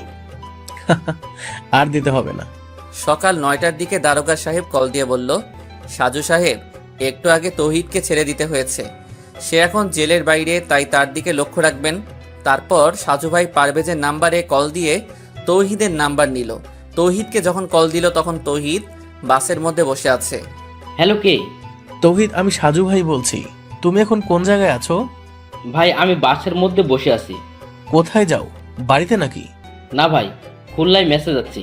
আমার গ্রামের বাড়িতে অলরেডি সবাই জেনে গেছে আমি জেলে ছিলাম। এই মুহূর্তে গ্রামের বাড়িতে যেতে লজ্জা করছে, তাই মেসের মধ্যে যাব। তুমি একটু সাবধানে থেকো সবসময়। বাহিরের মধ্যে ঘোরাঘুরি কম করবা। কেন সাজু ভাই? এমনিতেই বললাম। আর যদি কখনো মনে হয় যে তুমি বিপদে পড়তে যাচ্ছ, তাহলে সঙ্গে সঙ্গে আমাকে কল দিয়ে জানাবে। ঠিক আছে ভাই। রাখি তাহলে। আচ্ছা ঠিক আছে সাজু ভাই। আজকে আর কোথাও বের হতে ইচ্ছে করছে না। তাছাড়া যেহেতু লিমনদের গ্রামে গিয়ে তার জন্য অনুসন্ধান করা নিষিদ্ধ, তাই নতুন কোনো উপায় সেই গ্রামের মধ্যে প্রবেশ করতে হবে। আসরের কিছুক্ষণ পর সাজু ভাই নিজেদের পুকুরের পাড়ে হাঁটছিল, এমন সময় তৌহিদ কল দিল। সাজু খানিকটা অবাক হয়েই রিসিভ করলো। সাজু ভাই, আমাকে ক্ষমা করুন প্লিজ। মানে কি? কি হয়েছে হঠাৎ? আমার মনে হচ্ছে ওরা আমাকে শেষ করবে। আমি পুরোপুরি নিশ্চিত। কারা খুন করবে? আমি তাদের চিনি না। আমার সঙ্গে শুধু দুজন মানুষের দেখা হয়েছে, তাও সেদিন রাতে। কিন্তু তাদের দলনেতা আমি চিনি না। কোন দিন রাতে? যেদিন মনিরুল ভাইয়ের খুন হয়েছে। মানে? ভালো, আমি আপনার সঙ্গে মিথ্যা কথা বলছি সেদিন জেলের মধ্যে। তাহলে সত্যি কি? সেদিন রাতে সজীব ঘুমিয়েছিল, জানালার পাশে আমি। দুপুরবেলা পুকুরে জাল ফেলে মাছ ধরা হয়েছে, আর সেই মাছ ছাড়ানো হয়েছে এখানে। তাই কাদা আর পানি এখনও খানিকটা জমেছিল। সেই কাদা আর পিছল পানিতে পা পিছলে পড়ে গেল সাজু ভাই। হাত থেকে মোবাইল ছিটকে পড়ল পুকুরের মধ্যে। সোজা হয়ে দাঁড়িয়ে আফসোস করতে লাগলো, এ বছরই বৈশাখ মাসে পুকুরের সকল পানি সেচে নতুন করে কাটানো হয়েছে। অনেক গভীরতা এখনো, তাই সেখানে মোবাইল কতটা গভীরে গেছে আর কোথায় গেছে। তৌহিদের কাছে গুরুত্বপূর্ণ কথা আর শোনা হলো না সাজু ভাইয়ের। দাদাকে বলে দুজন লোক এনে তাড়াতাড়ি করে পুকুরে নামানো হলো। তারা প্রায় ঘন্টাখানিক ধরে নাকানি চুবানি খেয়েও উদ্ধার করতে পারল না। মাগরিবের আজান দিচ্ছে চারিদিকে। হতাশ হয়ে সাজু ভাই বাড়ির মধ্যে প্রবেশ করলো। রাত 10:30। রুমের দরজা বন্ধ করে বিছানায় শুয়ে আছে তৌহিদ। ভয়ে আতঙ্কে তার মুখের অবস্থা একদম খারাপ। এমন সময় দরজা ধাক্কার শব্দ শুনে সে বলল, কে ওখানে? আমি লিমন। দরজা খোল তৌহিদ। তহিদ বিব্রত হয়ে গেল, কিন্তু বারবার দরজা ধাক্কায় সে দরজা খুলে দেখে সত্যি সত্যি সেখানে লিমন দাঁড়িয়ে আছে। কি রে তুই, ভালো আছো বন্ধু? তোকে আমরা কত খুঁজেছি তুই জানো? কেমন আছো তৌহিদ? ভালো না বন্ধু, খুব খারাপ। কেন তৌহিদ? বিশ্বাসঘাতকতা যারা করে তারা তো খারাপ থাকার কথা নয়। তৌহিদ দেখলো লিমন ততক্ষণে দরজা বন্ধ করে দিয়েছে। সে ভাবছে চিৎকার করবে, কিন্তু লিমন ততক্ষণে তাদের রুমে তার নিজের সাউন্ড বক্স অন করে ফুল ভলিউম বাড়িয়ে দিল। এত রাতে এখন মেসের অন্যরা কি মনে করবে তাতে লিমনের কিছু যায় আসে না। তুই কি বলছিস এসব? দেখো তৌহিদ, পৃথিবীর ইতিহাসে মীরজাফর হচ্ছে বিশ্বাসঘাতক হিসেবে অধিক পরিচিত, কিন্তু সেই বিশ্বাসঘাতক মীরজাফরকে কিন্তু ইংরেজরা আবার হত্যা করেছে। তাদের উদ্দেশ্য সফল করার জন্য তারা তাকে ব্যবহার করেছে। কাজ শেষ করে কিন্তু তাকেও সরিয়ে দিয়েছে। তোকেও যারা ব্যবহার করেছে তারা আবার আমাকে এখন তোকে খুন করতে পাঠিয়েছে। তুই আমার অনেক ভালো বন্ধু, কিন্তু তবুও হাসতে হাসতে তোকে এখন খুন করব। রুমের মধ্যে চারিদিক কাঁপিয়ে বক্সে ডিজে গান হচ্ছে। তৌহিদ পিছনে সরতে গিয়ে খাটের সঙ্গে ধাক্কা খেয়ে বসে পড়ল। লিমনের হাতে এতক্ষণ যে লাঠির মতো ছিল সেটা কাভার খুলে সে একটা চকচকে ছুরি বের করলো। মুহূর্তের মধ্যে তৌহিদ বিছানা থেকে উঠে তাকে আঘাত করতে যাবে, তার আগে লিমন বাম হাত দিয়ে ধাক্কা দিয়ে ডান হাতের ছুরি পেটে চালান করে দিল। আহত তৌহিদ বিছানায় শুয়ে এখন কাতরাতে লাগলো, আর তার মুখ চেপে ধরে গলা কাটায় ব্যস্ত রইল লিমন। তৌহিদের লাশটা ভালো করে বিছানায় শুইয়ে দিয়ে একটা কাঁথা দিয়ে ভালো করে মুড়িয়ে দিল। দেখলে মনে হয় যেন কেউ ঘুমিয়ে আছে। তারপর নিজের রক্তমাখা গেঞ্জি খুলে আরেকটা গেঞ্জি পরে গান বন্ধ করলো। তৌহিদের মোবাইল বের করে সাজুর নাম্বারে কল দিল লিমন, কিন্তু নাম্বার তো বন্ধ, কারণ পুকুরে মোবাইল পড়ে গেছে তা তো কেউ জানে না। দরজা খুলে দেখে মেসের দুজন সদস্য দাঁড়িয়ে আছে, মাহিম ও তমাল। তমাল বলল, কি রে লিমন তুই? হ্যাঁ আসলাম মাত্র, কিন্তু তৌহিদের তো অনেক জ্বর এসেছে, তোরা থাক, আমি ডাক্তার নিয়ে আসি। সন্ধ্যাবেলা দেখেছি মন খারাপ করে বসে আছে, তখনই বুঝেছি শরীর অসুস্থ। তোরা একটু থাক, আমি ডাক্তারের কাছে গিয়ে দেখি কি করা যায়। আচ্ছা ঠিক আছে। লিমন চলে গেল। ওরা দুজন রুমে প্রবেশ করে দাঁড়িয়ে রইল। একটু পরে খাটের পাশে রক্তমাখা গেঞ্জি ও ছুরি দেখে দুজনেই আঁতকে উঠেছে। মাহিম ভয়ে ভয়ে তৌহিদের শরীর থেকে কাঁথা সরিয়ে দুজনেই চিৎকার করে ওঠে। গলা ও পেটে ছুরিকাঘাত করে নির্মমভাবে হত্যা করা তৌহিদের লাশটা পড়ে আছে। মাহিম দ্রুত রুম থেকে বের হয়ে রাস্তায় এসে দেখে সমস্ত রাস্তা ফাঁকা, কোথাও কেউ নেই। তৌহিদকে খুন করে লিমন পালিয়ে গেছে এটা ছড়িয়ে গেছে মুহূর্তেই। থানায় খবর দেওয়া হয়েছে। মেসের মধ্যে সকল সদস্য জড়সড় হয়ে দাঁড়িয়ে আছে। সকলের মনে একটা আতঙ্ক, কিন্তু খুনটা যে লিমন করেছে সেটা নিয়ে অনেকের মনে যেন সন্দেহ সৃষ্টি হচ্ছে। যেহেতু লিমন নিখোঁজ, তাছাড়া তাকে আসতে বা যেতে কেউ দেখেনি, তাহলে কিভাবে লিমন এসে খুন করেছে? তাছাড়া তমালের সঙ্গে মাগরিবের পরে তৌহিদের খানিকটা ঝগড়া হয়েছে। তৌহিদ কিছু টাকা পাবে তমালের কাছে, সেই টাকার জন্য একটু কথা কাটাকাটি। তমাল এমনিতেই একটু উশৃঙ্খল টাইপের ছেলে, গাঁজা টাজা খায়, আবার স্থানীয় কিছু বাজে ছেলেদের সঙ্গে আড্ডা দেয়। পুলিশ আসার পরে যখন জিজ্ঞাসাবাদ করা হয় তখন সবাই তমালের কথাটা বলে, কিন্তু পরক্ষণে যখন রক্তমাখা গেঞ্জিটা মাহিম পুলিশের সামনে দেখিয়ে দেয় তখন মোটামুটি চুপ করে সবাই। পুলিশ তমালকে বলল, তোমরা কি নিশ্চিত যে ওই ছেলেটা লিমনই ছিল? হ্যাঁ স্যার, রুমের মধ্যে গান বাজছিল, আমরা সামান্য কৌতূহল নিয়ে দাঁড়িয়েছিলাম। তার একটু পরেই দরজা খুলে লিমন বের হলো। আমাদের থেকে স্বাভাবিকভাবেই বলল যে তৌহিদ অসুস্থ, তাই সে ডাক্তারের কাছে যাচ্ছে। কিন্তু আমরা রুমে ঢুকে যখন দেখি তৌহিদের লাশটা পড়ে আছে, তখন রাস্তায় নেমে কোথাও দেখিনি। লিমন রক্তমাখা গেঞ্জি রেখে কেন গেল? পরনে কি কিছু ছিল? স্যার, লিমনও তো এই রুমে থাকতো, আর রুমে তার অনেক কাপড় চোপড় আছে। রক্তমাখা গেঞ্জি পরিবর্তন করে ফ্রেশ একটা পড়ে গেছে হয়তো, যেন কিছু বুঝতে না পারি। লিমনের সঙ্গে তৈদের সম্পর্ক কেমন ছিল? মানে বন্ধুত্ব সৃষ্টি হয়েছে নাকি মন কষাকষি? স্যার, খুব ভালো বন্ধু ছিল ওরা। যেদিন রাতে লিমনের মা বাবা খুন হয়েছে সেদিন সেই গভীর রাতে তৌহিদ সঙ্গে গেছে। লিমনের বাবা মা কিভাবে মারা গেছে? শুনেছি খুন করা হয়েছে, কিন্তু কারা জড়িত বা কিসের জন্য তা জানি না। ঠিক আছে, আমরা লাশ নিয়ে যাচ্ছি। যে কোনো সময় যে কোনো মুহূর্তে আসতে পারি। ম্যাচের কোনো সদস্য খুলনা থেকে বের হবে না। পরবর্তী নির্দেশ দেওয়া পর্যন্ত ম্যাচে থাকবে। সাজু ভাই তাদের স্থানীয় বাজারে গিয়ে সিম কার্ড রিপ্লেস করে এনেছে।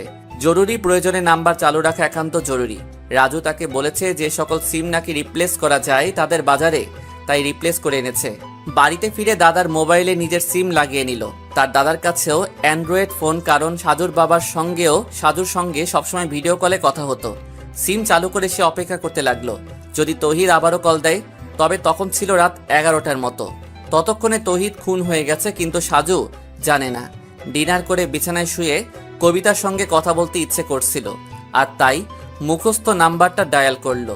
কবিতা রিসিভ করে বলল, যে মানুষটা বাড়িতে গিয়ে সঙ্গে সঙ্গে কল দেবার কথা সে আজকে কল দিল, তার মানে কি মাত্র বাড়িতে গেছে? তুমিও তো খবর নিলে না। অসুস্থ শরীর নিয়ে গ্রামের বাড়িতে আসলাম, একটা কল দিয়ে তো জিজ্ঞাসা করলে না কেমন আছেন সাজু ভাই। আমি যে কারো উপর অভিমান করে আছি সেটা বোঝার ক্ষমতা কি তার আছে? অসুস্থ মানুষের উপর রাগ করতে নেই, কারণ হুট করে মরে গেলে আফসোস করতে হবে। একদম মুখ ভেঙে দেব। কেন, মানুষ মরতে পারে না? তুমি কি আমাকে বিয়ে করবে? তারপর আমরা দুজন একসঙ্গে সংসার করব, আমাদের বাচ্চা হবে, তারপর দুজনেই মারা যাব। মৃত্যু কি কখনো সংবাদ দিয়ে আসে? তবুও মানুষ কিন্তু স্বপ্ন আর আশায় বেঁচে থাকতে চায়, তাই না সাজু? আমার শরীর সত্যি সত্যি খুব খারাপ, কিন্তু এমন একটা মামলায় জড়িয়ে গেলাম যে অসমাপ্ত রেখে কোথাও যাওয়া যাবে না। বেঁচে থাকলে এমন অসংখ্য মামলার রহস্য বের হতে পারবে। তুমি কিন্তু আমার নিষেধ করা সত্ত্বেও ওই মামলায় জড়িয়ে গেছো, আর সেজন্যই কিন্তু তোমার প্রতি আমার অসংখ্য অভিমান আর মনের মধ্যে কষ্ট। কষ্ট কেন? এখনো আমার কোনো কথার গুরুত্ব তোমার কাছে নেই, তাই কষ্ট লাগে। তুমি তো ভালো করে জানো যে আমি তোমাকে কতটা সময় দেই। জানি, সেটা আমার পরম সৌভাগ্য। হতভাগা এই কবিতার জীবনে তোমার মতো মানুষের ভালোবাসা পাওয়া সত্যিই ভাগ্যের। পৃথিবী বড্ড অদ্ভুত কবিতা। যে মানুষটা অনেক সাধনা করে তার প্রিয় মানুষটাকে চায়, আল্লাহ সেই মানুষটাকে তাকে দেয় না। নিষ্ঠুর পৃথিবী যেন আজকাল আর কারো কষ্ট বোঝে না, একজনের ভালোবাসা নিয়ে যায় অন্য কেউ। তুমি আমাকে সারা জীবন একসঙ্গে রাখবে তো? শুধু তোমার হয়ে থাকতে চাই। যদি কোনোদিন বিয়ে নাও করি তবুও তোমাকে আমার মনের মধ্যে রাখবো আজীবন। আর যদি বিয়ে হয়ে যায় তাহলে তো স্বপ্ন পূরণ হবে, তাহলে তো সমস্যা নেই। এখনো আমাকে জ্যোতির মধ্যে থাকতে হবে? কথার কথা বললাম। খেয়েছো রাতে? হ্যাঁ, তুমি? না, খাবো একটু পর। সন্ধ্যার পরে ঘুমিয়েছিলাম, আর একটু আগে ঘুম থেকে উঠে এসব নামাজ পড়লাম, তাই দেরি হচ্ছে। দুজনের মধ্যেই কথা চলে অজস্র। সবকিছু হয়তো আমাদের জানার দরকার নেই, তাই আপাতত তাদের কথোপকথন বন্ধ রাখলাম। 1.5 ঘন্টা কথা শেষ করে সাজু অনলাইনে গেল। বেশ কিছু মেসেজ জমা আছে। সেই মেসেজের ভিড়ে লিমনের আইডি দিয়ে মেসেজ দেখে সাজু অবাক হয়ে গেল। লিমন লিখেছে, সাজু ভাই আসসালামু আলাইকুম। আর কেমন আছেন সাজু ভাই? আমি আলহামদুলিল্লাহ ভালো আছি। এই কিছুক্ষণ আগে আপনার নাম্বারে কল দিলাম, কিন্তু নাম্বার বন্ধ। আমি এখন ভৈরব নদীর তীরে সেই চরেরহাট এলাকায় রাতের উত্তাল ঢেউ খেলানো শব্দের কাছে দাঁড়িয়ে আছি। একটু আগে তৌহিদকে খুন করে এলাম, হয়তো সামনে আরও বেশি বাড়তে পারে। আগের 2টো খুন আমি করিনি, তবু আমাকে ফাঁসানো হয়েছে। তৌহিদ আমার সঙ্গে বেইমানি করেছে সাজু ভাই। আপনি কখনো সেই চিরকুট পেয়ে বিশ্বাস করবেন না, কারণ আমি যাদের খুন করব তাদের কথা আপনাকে শুধু জানাবো, কখনো চিরকুট লিখব না। কিছুক্ষণ স্তব্ধ হয়ে বসে রইল সাজু। সামান্য কিছু সময় মোবাইলের স্ক্রিনে তাকিয়ে মাথা ব্যথা শুরু করেছে, কিন্তু তৌহিদ খুন হয়েছে সেটা তাকে খুব ব্যথিত করছে। কিছু কিছু জায়গায় কল দিতে হবে, কিন্তু কারো নাম্বার নেই। তৌহিদ বেইমানি করেছে। গতকাল বিকেলে তার সঙ্গে কথা বলতে বলতে মোবাইল পানিতে পড়ে গেছিল। তৌহিদ তাকে কিছু একটা বলার চেষ্টা করেছিল, কিন্তু বলতে পারে নাই। সে হয়তো বুঝতে পেরেছিল তাকে খুন করা হবে, তাই একদম শেষ মুহূর্তে স্মরণ করেছিল। কিন্তু সেই বেইমানিটা কি, কিসের জন্য তাকে খুন হতে হয়েছে? খুব সকালবেলা ঘুম থেকে উঠে ফজরের নামাজ পড়ে বাড়ির সামনে হাঁটছিল সাজু। মোবাইলে যদি কারো কল আসে সেই অপেক্ষায় আছে, কিন্তু কই, কেউ তো কল দিচ্ছে না। অন্তত পারভেজ নিশ্চয়ই কল দেবে, কারণ তৌহিদ খুন হয়েছে। 7:30টার দিকে নাস্তা করার একটু পরে একটা অপরিচিত নাম্বার দিয়ে কল এসেছে। সাজু প্রথমে নাম্বার চেনার চেষ্টা করছে, কারণ এমনও হতে পারে যে আগে চিনতো, কিন্তু না, চিনে না। আসসালামু আলাইকুম। ওয়ালাইকুম আসসালাম। আপনি কি সাজু ভাই? জি, আমি সাজু, কিন্তু তোমাকে ঠিক। ভাইয়া, আমার নাম সোহাগী। আমাকে আপনি চিনবেন না, তবে আমি আপনাকে কিছুটা চিনি। ও আচ্ছা। সাজু ভাই, আমি একটা জরুরি কথা বলতে কল করেছি আপনার কাছে। হ্যাঁ, বলো। আপনি লিমনকে তো চিনেন, কিছুদিন আগে যার মা বাবা খুন হয়েছে, আর সে নিজেও এখন খুন করে পলাতক। হ্যাঁ হ্যাঁ চিনি, কিন্তু আমি লিমনের গার্লফ্রেন্ড। আমরা দুজনেই দুজনকে পছন্দ করি।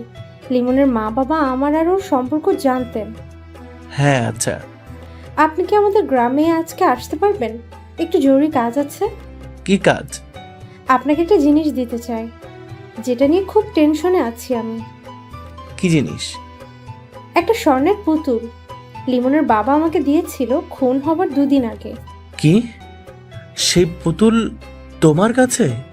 হ্যাঁ ভাই, পৃথিবীতে আমি ছাড়া কেউ জানে না। লিমনের বাবা জানতো, কিন্তু তিনি তো পৃথিবীতে নেই এখন। সেটা তুমি আমার কাছে দেবে? হ্যাঁ, কারণ এটার জন্য খুব সমস্যা হচ্ছে। ঠিক আছে, আমি আজকের মধ্যে তোমার সঙ্গে দেখা করতে আসব। ধন্যবাদ সাজু ভাই। কল কেটে দিয়ে সাজু গভীর চিন্তার মধ্যে ডুবে যাচ্ছে।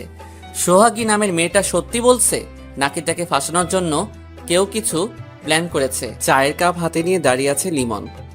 তার পিছনে দাঁড়িয়ে রাগান্বিত হয়ে নানা ধরনের প্রশ্ন করে যাচ্ছে নাসরিন। লিমন সবগুলো প্রশ্নের উত্তর না দিয়ে এড়িয়ে যাবার চেষ্টা করছে, কিন্তু নাসরিন তাকে কথা বলেই যাচ্ছে। কি হলো, চুপ করে আছো কেন? তোমাকে কিন্তু আমি ভালো ভেবেছিলাম, কিন্তু তুমিও ওদের কথা মতো খুন করতে গেলে। যথেষ্ট কারণ আছে। আমি লিমন কারণ ছাড়া কোনো কিছু করি না। কি কারণ জানতে পারি? ওর জন্যই আজকে আমি অপরাধী। সেদিন সেই রাতে তৌহিদ যদি এদের সাহায্য না করত, তবে তো এভাবে আমি ফেঁসে যেতাম না। টাকার লোভ সবারই থাকে। তোমার বন্ধু ভুল করেছে, কিন্তু তুমি মূল খনিদের না মেরে তাদের সঙ্গে হাত মিলিয়ে নিজের বন্ধুকে খুন করলে। বেশ করেছি, তুমি একটু চুপ করবে? তোমাকে কিন্তু এরা ব্যবহার করছে, একদিন তোমাকেও তারা স্বার্থে মেরে ফেলবে। তবুও তার আগে আমার মা বাবার মৃত্যুর জন্য দায়ী লোকদের আমি খুন করতে চাই। তারপর যদি আমাকে তারা সরিয়ে দেয়, তাতে আমার কোনো আফসোস নেই। নিজেকে নিয়ে ভাবতে পারো না?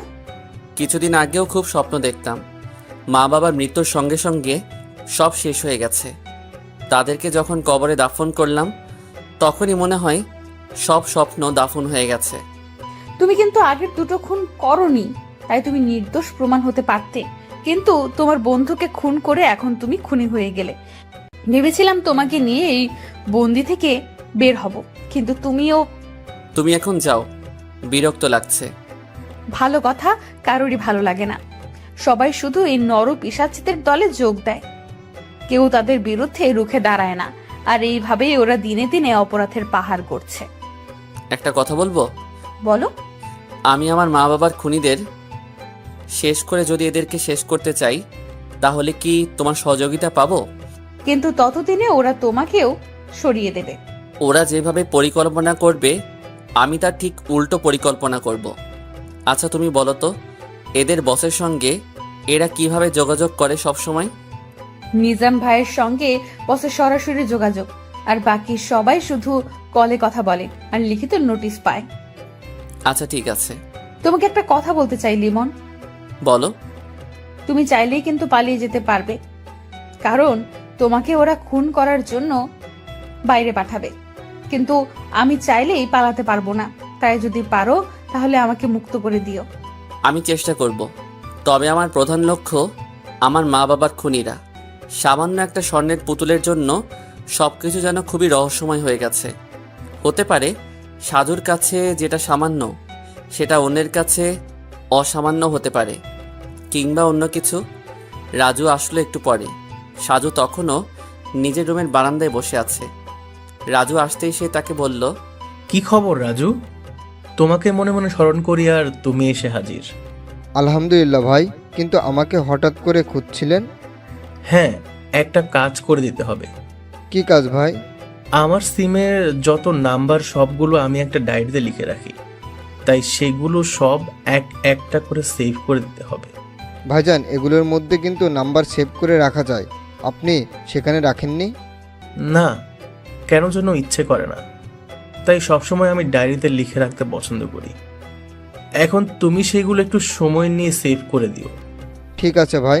আমি গতকাল রাত থেকে নাম্বারগুলোর জন্য অনেক মন খারাপ করেছি, কিন্তু জ্বরে অচেতন আর মাথা ব্যথার জন্য মনেই ছিল না যে আমার ডায়েরিতে লিখে রেখেছি। ভাই, আমি তো জানতাম যে আপনি অনেক কিছু ভুলে যান, তাই যে কোনো মামলার বিষয় নিয়ে আপনি সব কিছু লিখে রাখেন। হ্যাঁ, এই মামলার মধ্যেও তাই করছি। আচ্ছা রাজু, আরেকটা প্রশ্ন করব তোমাকে। হ্যাঁ ভাই, নিশ্চয়ই। তাতে অনুমতি লাগে নাকি? তুমি তো মোটামুটি এখন রাজনীতির সঙ্গে মনে হয় জড়িয়ে গেছো। কিন্তু আগে তো এমন ছিল না, তাই না? আমি যেবার খুলনা থেকে পাশ করে বের হলাম সেবার তুমি ভর্তি হলে। হ্যাঁ ভাই। গ্রামের মধ্যে রুবিনা নামের একটা মেয়ের সঙ্গে তোমার রিলেশন ছিল, তাই না? জি, কিন্তু তার সঙ্গে আর যোগাযোগ নেই। সে আমাকে ভুলে গেছে। অনেক ভেবেছিলাম, কিন্তু কোনো মূল্য পেলাম না। পাগলের মতো তার জন্য ভালোবাসা রেখেছিলাম।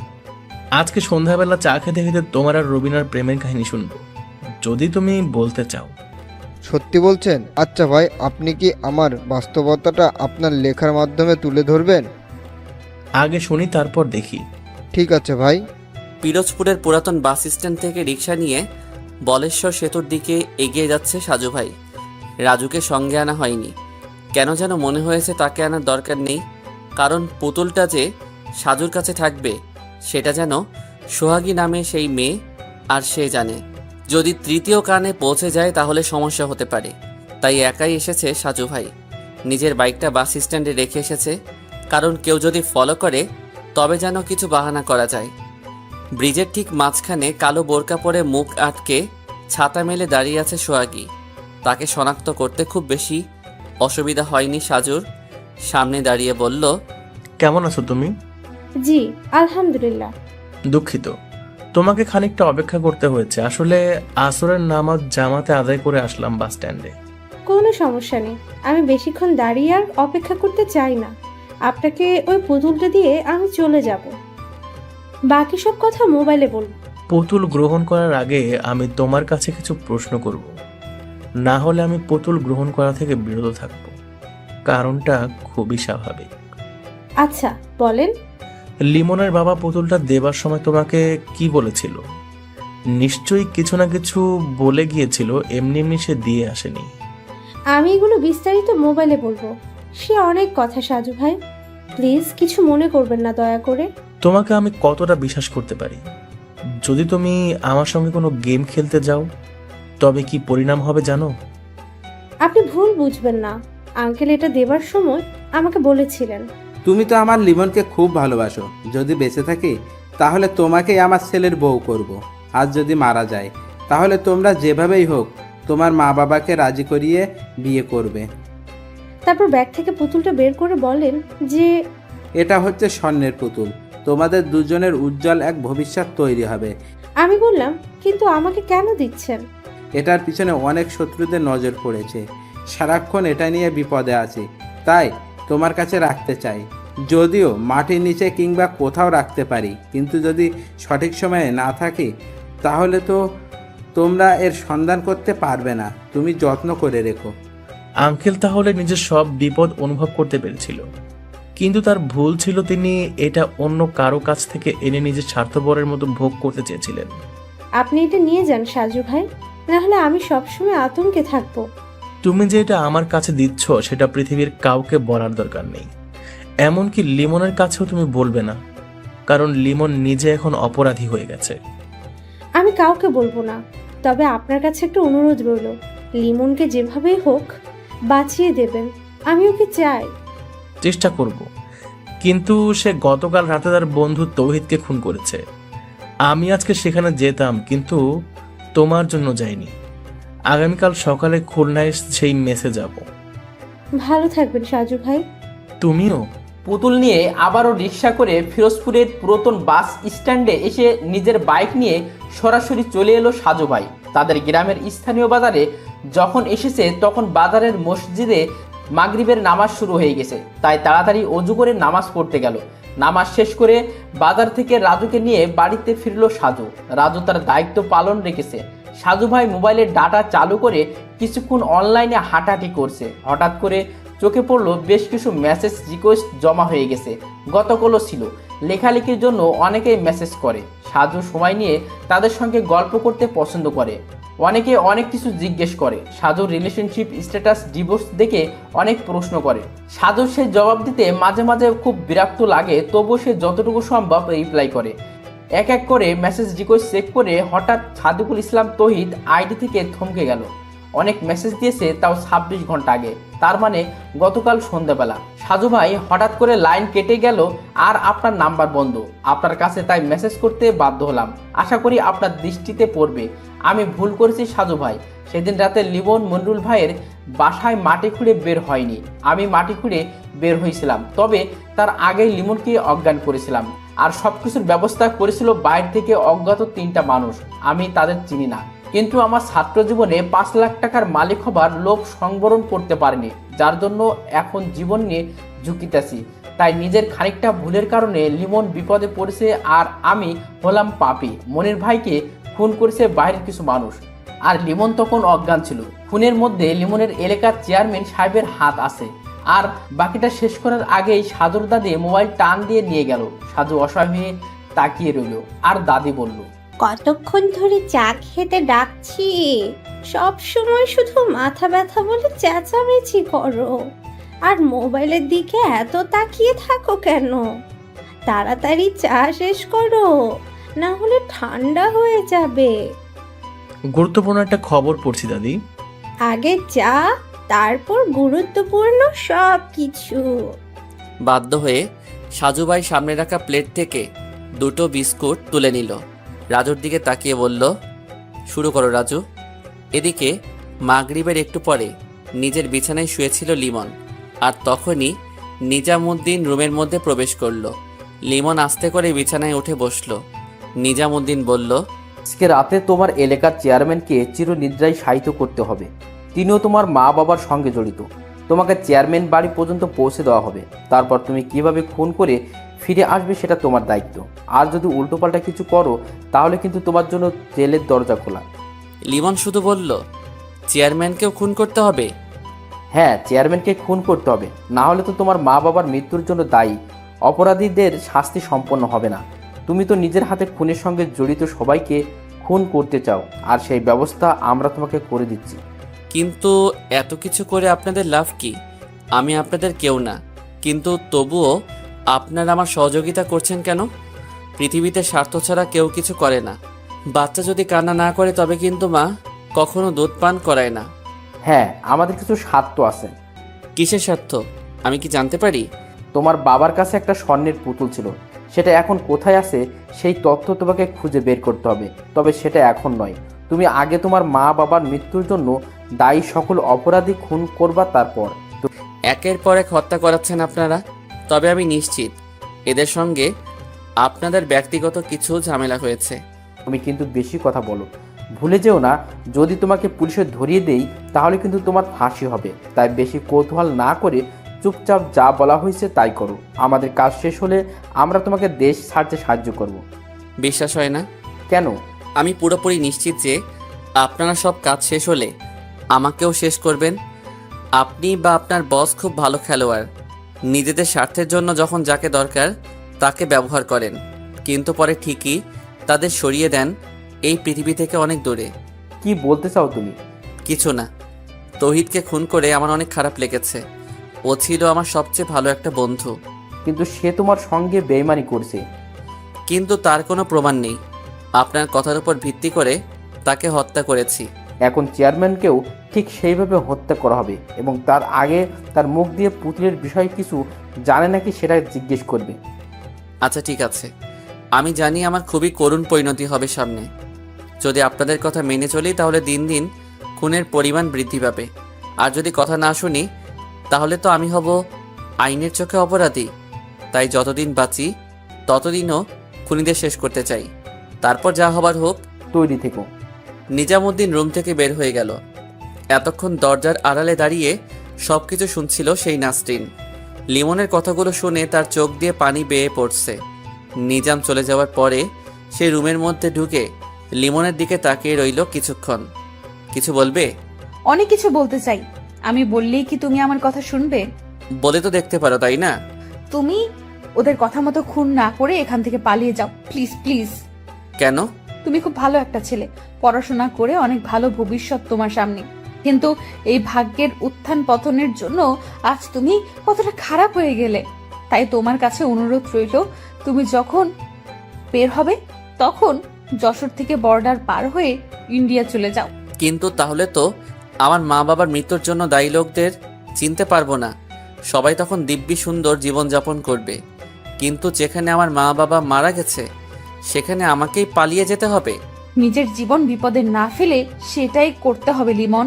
জানি না তোমার দিকে তাকালে কেন যেন খুব কষ্ট লাগে। আচ্ছা চলো না, তুমি আর আমি পরিকল্পনা করে পালিয়ে যাই, দেশ ছেড়ে ভারতে গিয়ে কোনো একটা প্রদেশে জীবন পার করে দেব। সেটা সম্ভব না। কেন? আমি একজনকে ভালোবাসি। ও আচ্ছা, কে সে? আমাদের গ্রামের মেয়ে, নাম সোহাগী। আমার জন্য সে সারা জীবন অপেক্ষা করবে। যদি মারা যায় সেটা ভিন্ন কথা। একটা কথা বলবো, কিছু মনে করবে না তো? বলো। তুমি এখন তোমার এলাকার মানুষের চোখে একটা খারাপ ছেলে, তাই সব কিছু জেনে এখনো কি সেই মেয়ের বাবা তোমার সঙ্গে তার মেয়ের বিয়ে দেবে? সেটা তাদের ইচ্ছে, কিন্তু আমি তাকে ছাড়া কিছু ভাবিনি কখনো। তাছাড়া তোমার সঙ্গে আমার কোনো তেমন পরিচয় নেই। ঠিক আছে। চা নাস্তা শেষ করে সাজু ভাই তৌহিদের বাকিটা মেসেজ পড়ল। আর চেয়ারম্যান সাহেব পরবর্তী টার্গেট সেটা মোটামুটি করে পরিষ্কার বুঝতে পারা গেল। কিন্তু এই রাতে আধারে এখনো কি সেই ওই গ্রামের মধ্যে যাবে? শরীর অসুস্থ, কিন্তু তবুও গিয়ে যদি চেয়ারম্যানকে বাঁচানো যায় তাহলে তো খুব ভালো হতো। দারোগা সাহেবের কাছে কল দিয়ে তাকে গ্রামের মধ্যে আসতে বলে সাজু ভাই নিজের বাইক নিয়ে বেরিয়ে গেল। রাজুকে সঙ্গে নিয়ে এসেছে, কারণ সঙ্গী হিসেবে কাউকে ভীষণ দরকার। লিমন যখন তাদের গ্রামের মধ্যে প্রবেশ করলো তখন রাত 10:30টার বেশি। যে গ্রামের মধ্যে সে ছোটবেলা থেকে বড় হয়েছে সেই গ্রামের মোটামুটি সব কিছু তার মুখস্থ। চেয়ারম্যান বাড়ির সামনে গিয়ে আকাশ থেকে পড়ার মতো ধাক্কা লাগলো লিমনের চোখে। বাড়ির সামনে পুলিশের গাড়ি, নিশ্চয়ই কিছু একটা হচ্ছে বাড়ির মধ্যে, না হলে পুলিশ কেন আসবে? বাড়ির পিছনে বড় বাগানের মধ্যে দিয়ে প্রবেশ করে আস্তে আস্তে দেয়াল ঘেঁষে দাঁড়ালো। ভিতরে কিছু আলোচনা হচ্ছে যেটা বোঝা যাচ্ছে না। সাজু ভাই কি এখানে আছে নাকি? যেহেতু লিমন কোনো পেশাদার খুনি নয়, তাই এখন এই পরিস্থিতিতে কিভাবে খুন করবে সেটাই বুঝতে পারছে না।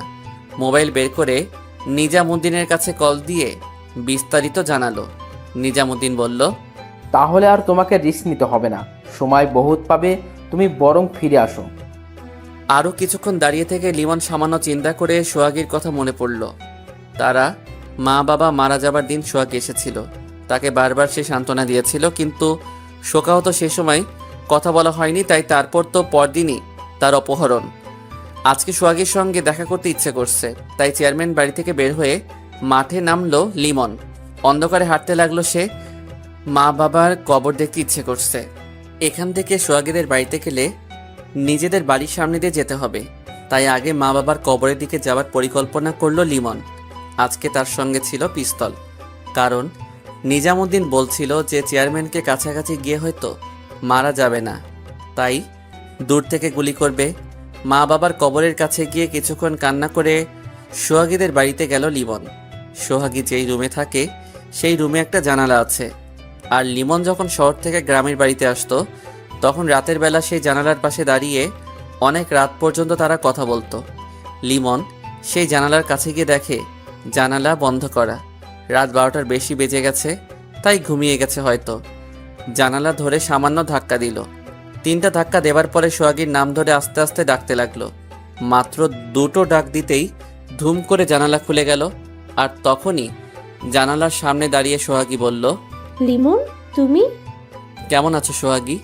আমার আর থাকা না থাকা কিছু নেই, তোমার জন্য চিন্তা করতে করতে আমার রাত দিন সমান হয়ে গেছে। লিমন, তুমি কেমন আছো? আমি ভালো আছি। তুমি কি ঘুমাওনি? ডাক দিতে জানালা খুলে দিলে।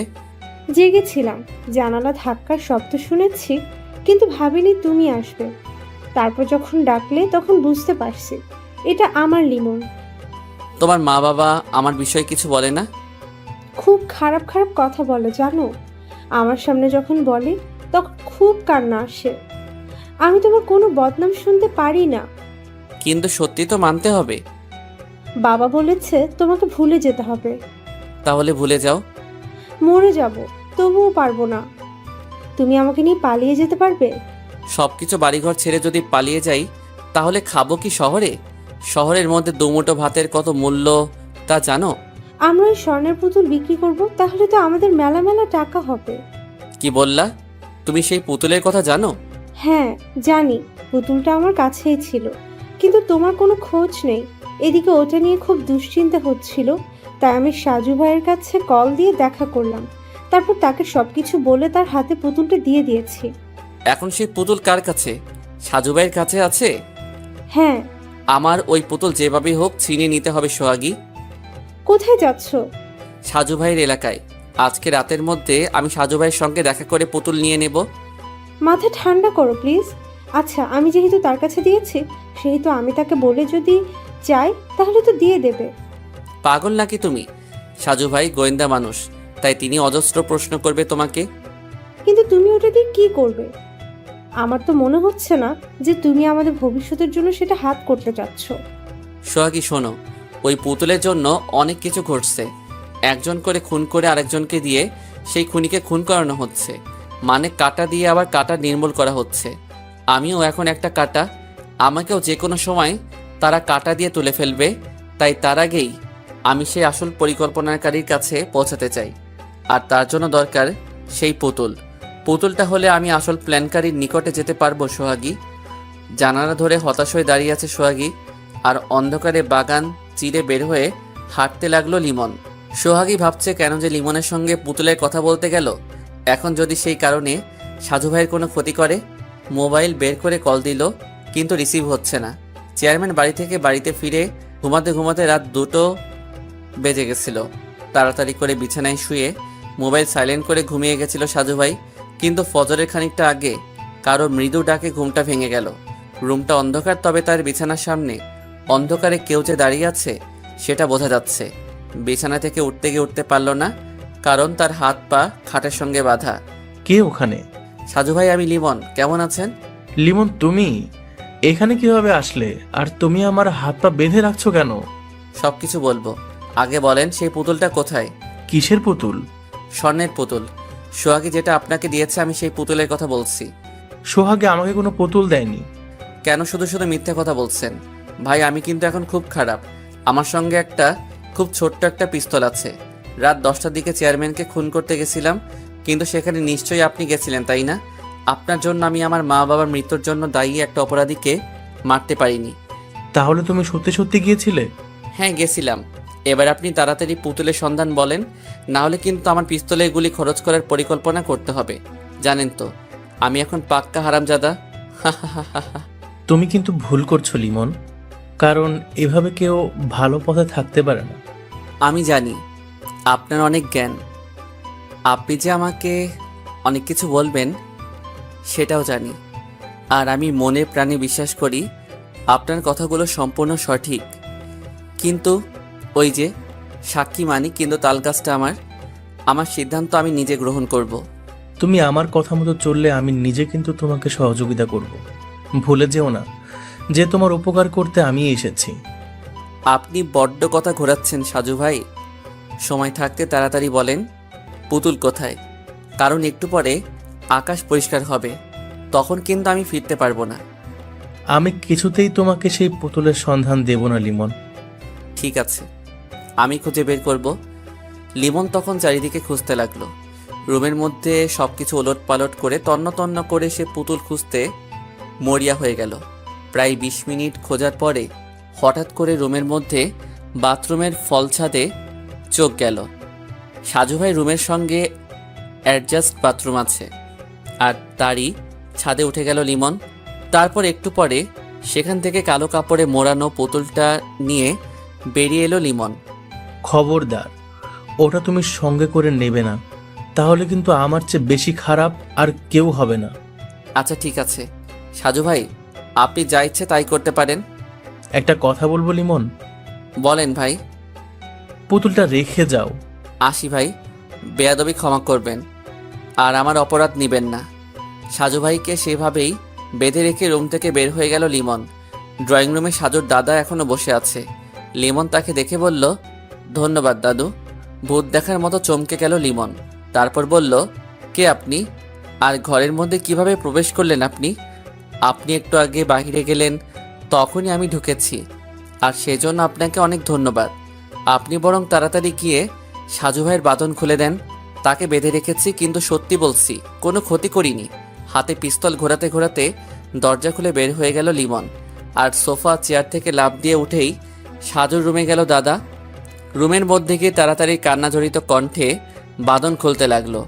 হাতের বাঁধন থেকে মুক্তি পেয়ে সাজু ভাই বাড়ির সামনে গিয়ে চুপচাপ দাঁড়িয়ে রইল। ছোট্ট একটা মুচকি হাসি দিয়ে আস্তে আস্তে রুমে প্রবেশ করলো। সাজুর মুখের হাসি দেখে অবাক হয়ে তাকিয়ে রইল তার দাদা। ফজরের নামাজ পড়ে সাজু ভাই মোবাইল বের করে দারোগার কাছে কল দিল। দারোগা সাহেব নিজেও তখন ফজরের নামাজ পড়ে মাত্র চায়ের জন্য বসে অপেক্ষা করছিল। আসসালামু আলাইকুম সাজু সাহেব। জি ওয়ালাইকুম আসসালাম। কেমন আছেন দারোগা সাহেব? গতকাল রাতে বাসায় ফিরতে তো রাত পেরিয়ে গেল, চোখে এখনো ঘুম টলমল করে। কিন্তু ভাই আপনি তো বলেছিলেন যে লিমন নাকি আসার সম্ভাবনা আছে, কিন্তু কই? লিমন এসেছিল দারোগা সাহেব। বলেন কি, কখন? আর চেয়ারম্যান এখন ঠিক আছে তো? হ্যাঁ, কারণ লিমন চেয়ারম্যান বাড়িতে যায়নি। সে আমাদের উপস্থিতি জানতে পেরেছে, তাই সেখানে গিয়ে নিজের বিপদ ডাকেনি। যাক আলহামদুলিল্লাহ।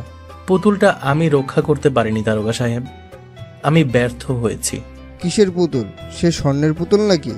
হ্যাঁ দারোগা সাহেব, লিমনের বাবা সেই পুতুল মৃত্যুর 2 দিন আগে লিমনের গার্লফ্রেন্ড সোহাগের কাছে দিয়ে গিয়েছিল। সোহাগী সেদিন আমাকে সেই পুতুল দিয়েছিল। আমি কাউকে কিছু বলিনি, কারণ আমি অনুসন্ধান করছিলাম। তারপর?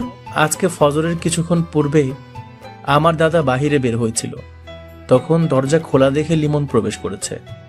আপনার দাদা তখন কেন বের হয়েছে? আর আপনি ঠিক আছেন তো? আমি ঠিক আছি। দাদার একটা গাভী আছে, গতকাল বিকেল থেকে ওটা নাকি কেমন কেমন করছিল। শেষ রাতের দিকে গাভীর 3-4টা ডাক কানে যেতেই দাদা বের হয়ে গেল। পুতুলটা দিয়ে সে কি করবে? সেটাও বুঝতে পারেন না? আচ্ছা বাদ দেন, আর আপনাকে তৈরি থাকতে হবে। আমি যখনই ডাক দেব তখন আপনার বাহিনী নিয়ে আমার সঙ্গে যেতে হবে। আমরা মোটামুটি আসল খুনির নিকট ঘেঁষে দাঁড়াবার অপেক্ষায় আছি। সত্যি বলছেন আপনি? সত্যি সত্যি সত্যি। কথাটা শুনে অনেক ভালো লাগছে। রাখলাম তাহলে। বেলা 10টার দিকে লিমন সোহাগীর কাছে কল দিয়ে বলল, আমি যদি তোমাকে নিয়ে পালিয়ে যাই তাহলে কি আমার সঙ্গে যাবে? 100 বার যাব। সত্যি আমাকে নিবে? হ্যাঁ সোহাগী, আমি সাজু ভাইয়ের কাছ থেকে সেই পুতুল নিয়ে এসেছি। তুমি সব সময় শুধু তৈরি থাকবে। যে কোনো সময় আমরা দুজন মিলে এই শহর গ্রাম ছেড়ে বহু দূর চলে যাব। তুমি এখন কোথায়?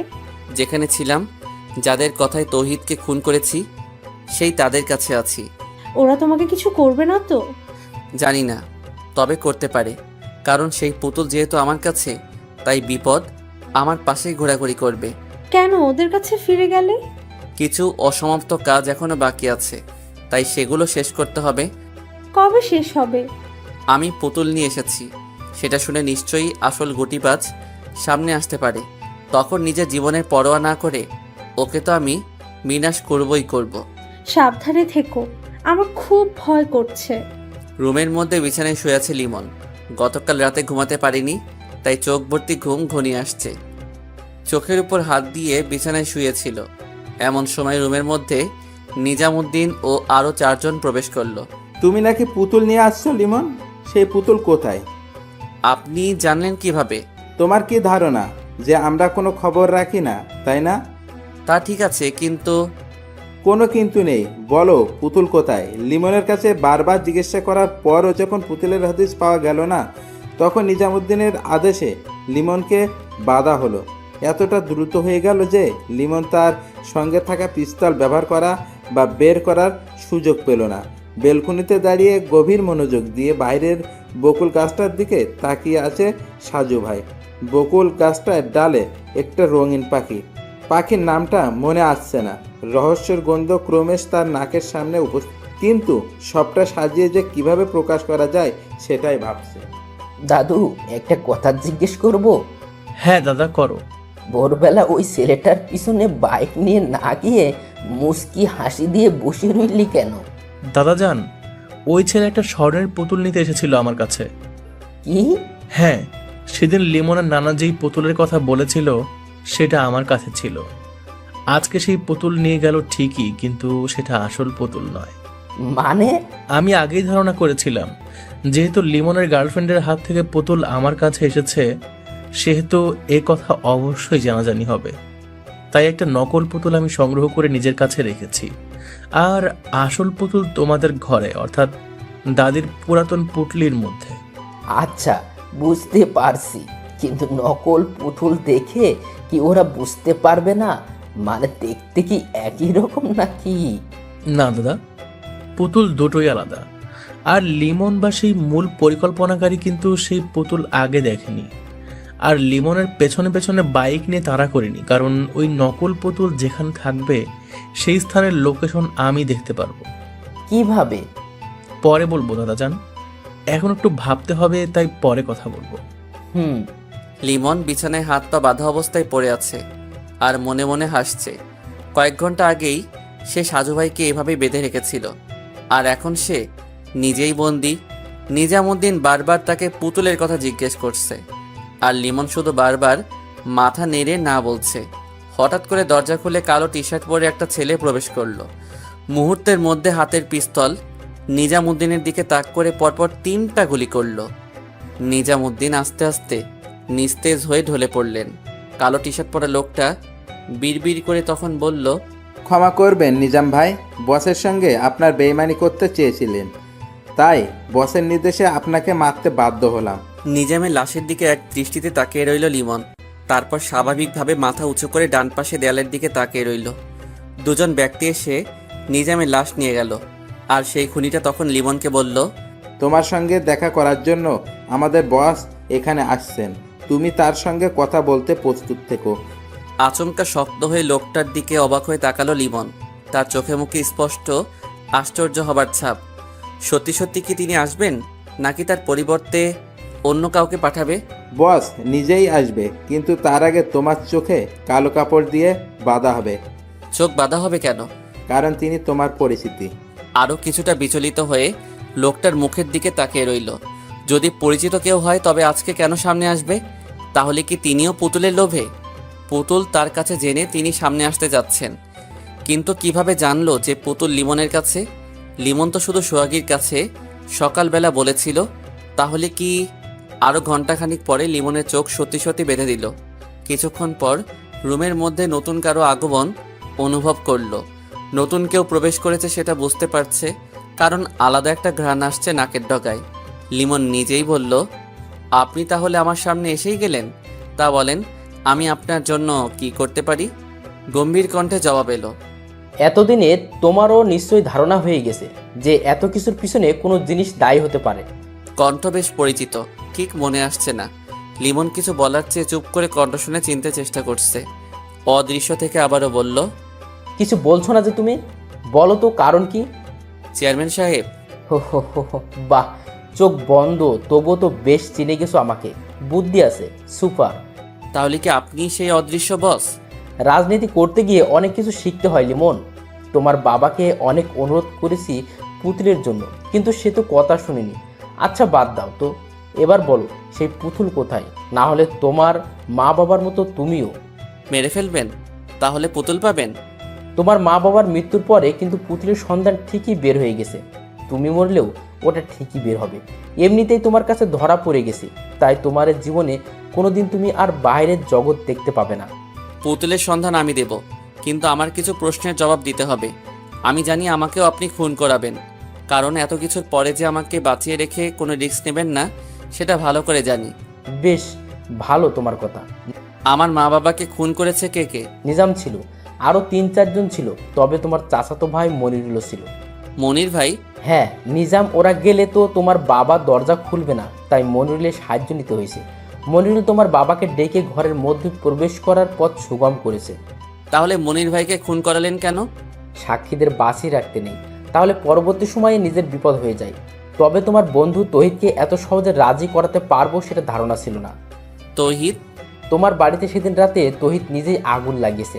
কথা ছিল তোমাকে সেখানে পুড়িয়ে ফেলা, কিন্তু তোমার আরেকটা বন্ধু আগে জাগ্রত হয়ে গেছিল, তাই তহিদ নিজেই চিৎকার করেছিল। তারপর মনিরুলের বাড়িতে তোমাকে অজ্ঞান করে মনিরুল খুন করে আমার লোকে, আর দোষ হয়ে যায় তোমার বাবার কবরের কাছে।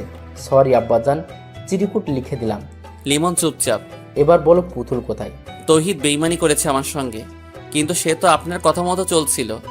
5 লাখ টাকার লোভ দিছিলাম, আর তহিদ নিজে ভয় পেয়েছে সাজু সাহেবকে দেখে, কিন্তু এ পরিকল্পনার মধ্যে সাজু সাহেব কিছুই করতে পারে নাই।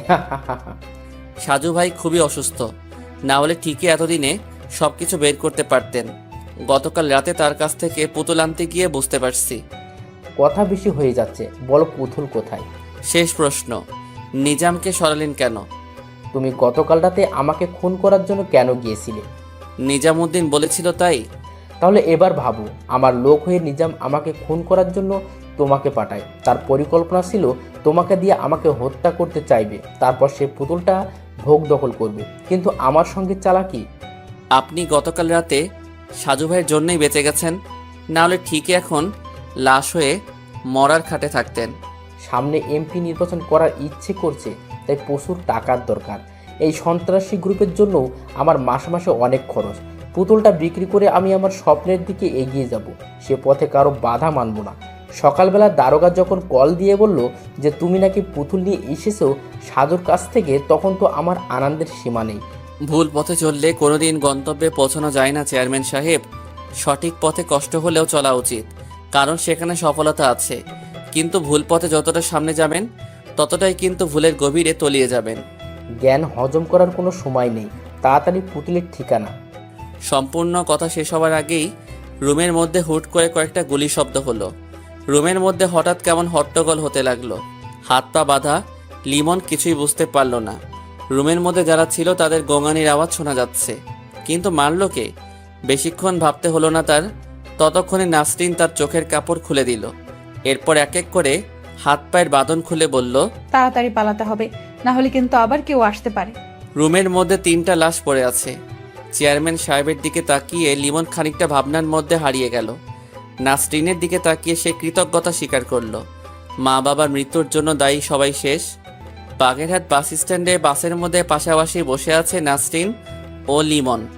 লিমনের মুখে মাস্ক আর নাসরিন বোরকা পরিহিত। দুজনেই একসাথে খুলনার দিকে যাচ্ছে। প্রচুর পিপাসা অনুভূত হচ্ছে লিমনের। নাসরিন তার ব্যাগ থেকে পানির বোতল বের করে এগিয়ে দিয়ে বলল, বাসায় ফ্রিজে লেবুর শরবত বানানো ছিল, তাই নিয়ে আসলাম সঙ্গে করে। খাবে তুমি? খুব পিপাসা লেগেছে। তাহলে খাও। বাস চলছে, পাশাপাশি বসে আছে নাসরিন ও লিমন। বাসের ধাক্কায় কিংবা গতকাল রাতে ভালো ঘুম না হবার জন্য চোখ বন্ধ হয়ে যাচ্ছে। নাসরিনের কাঁধে মাথা রেখে ঘুমিয়ে গেল লিমন। শরীর বেশ দুর্বল মনে হচ্ছে। হঠাৎ করে ঘুমের মধ্যে সে শুনছে তার কানের কাছে নাসরিন ফিসফিস করে বলছে, এটা তোমার জীবনের শেষ ঘুম। তুমিও তোমার মা বাবার কাছে চলে যাচ্ছ। এতদিন পর আমি আমার পরিকল্পনায় সফল হলাম, কিন্তু আফসোসটা হচ্ছে নিজামকে ওরা মেরে ফেলেছে। লিমনে তখন চিৎকার করে কিছু বলতে ইচ্ছে করছে, কিন্তু পারছে না। বাস ভর্তি মানুষ নিয়ে এগিয়ে যাচ্ছে বাসটা।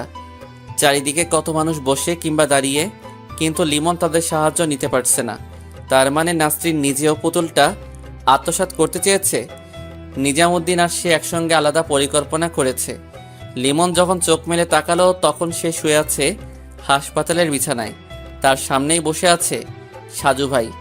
একজন পুলিশও দাঁড়িয়ে আছে সাজু ভাইয়ের সঙ্গে। কি খবর লিমন? জি ভাই, আপনি এখানে? তুমি আমাকে হাত পা বেঁধে রেখে আসছো বলে তো আমি পিছিয়ে যেতে পারি না, তাই না? কিন্তু আমি কিভাবে পৌঁছলাম? হ্যাঁ, নাসরিন মেয়েটা এখন পুলিশের কাছে বন্দি আছে। তোমাকেও গ্রেফতার করা হবে। জানি। তুমি কি নাসরিনের চালাকি বুঝতে পারো নাই? কি রকম? ঝড়ে আম পড়ে, আর সেই আম বাইরের কেউ কুড়াতে আসলে যেমন হয় সেরকম। মানে? তুমি যে পুতুল আমার কাছ থেকে এনেছিলে সেই পুতুলটা নকল। আসল পুতুল এখনো আমার কাছেই আছে। আমি ওই নকল পুতুলের মধ্যে লোকেশন ট্র্যাকিং করার ছোট্ট মেশিন সেট করে দিয়েছিলাম, যদিও সেটা আমার ঘরে বসে তৈরি করা ছিল ডিজিটাল হাতঘড়ির মাধ্যমে। তারপর থেকে অপেক্ষায় ছিলাম ওটা কোথায় থাকে সেটা জানার জন্য। কিন্তু তুমি তো চালাকি করে ওটা বাস স্ট্যান্ডের অদূরে ডাস্টবিনের পাশে লুকিয়ে রেখেছিলে। হ্যাঁ সাজু ভাই, আমার ইচ্ছা ছিল ওদের হত্যা করে পালিয়ে চলে যাব, তাই এখানে রেখে গেছিলাম। তারপর নাসরিনের সঙ্গে এসে পুতুল বের করে দুজনেই বাসে উঠে বসলাম। কিন্তু নাসরিন নিজেও পুতুলের লোভে ছিল। তার কাছে প্রাথমিক জিজ্ঞাসা করে জানলাম যে সে আর নিজামুদ্দিন পরিকল্পনা করেছিল পুতুল নিজেরা দখল করবে, তারপর সেই পুতুল নিয়ে তারা পালিয়ে যাবে। মূলত তোমাকে চেয়ারম্যান সাহেব ও আইনের চোখে অপরাধী করে তারা নীরবে পালাতে চাইছে। কিন্তু সবকিছু আপনার জন্য ভেঙে গেল, কারণ সেদিন আপনি চেয়ারম্যান সাহেবের বাড়িতে পুলিশ নিয়ে গেলেন আর আমি তাকে খুন করতে পারি নাই। চেয়ারম্যান জেনে গেল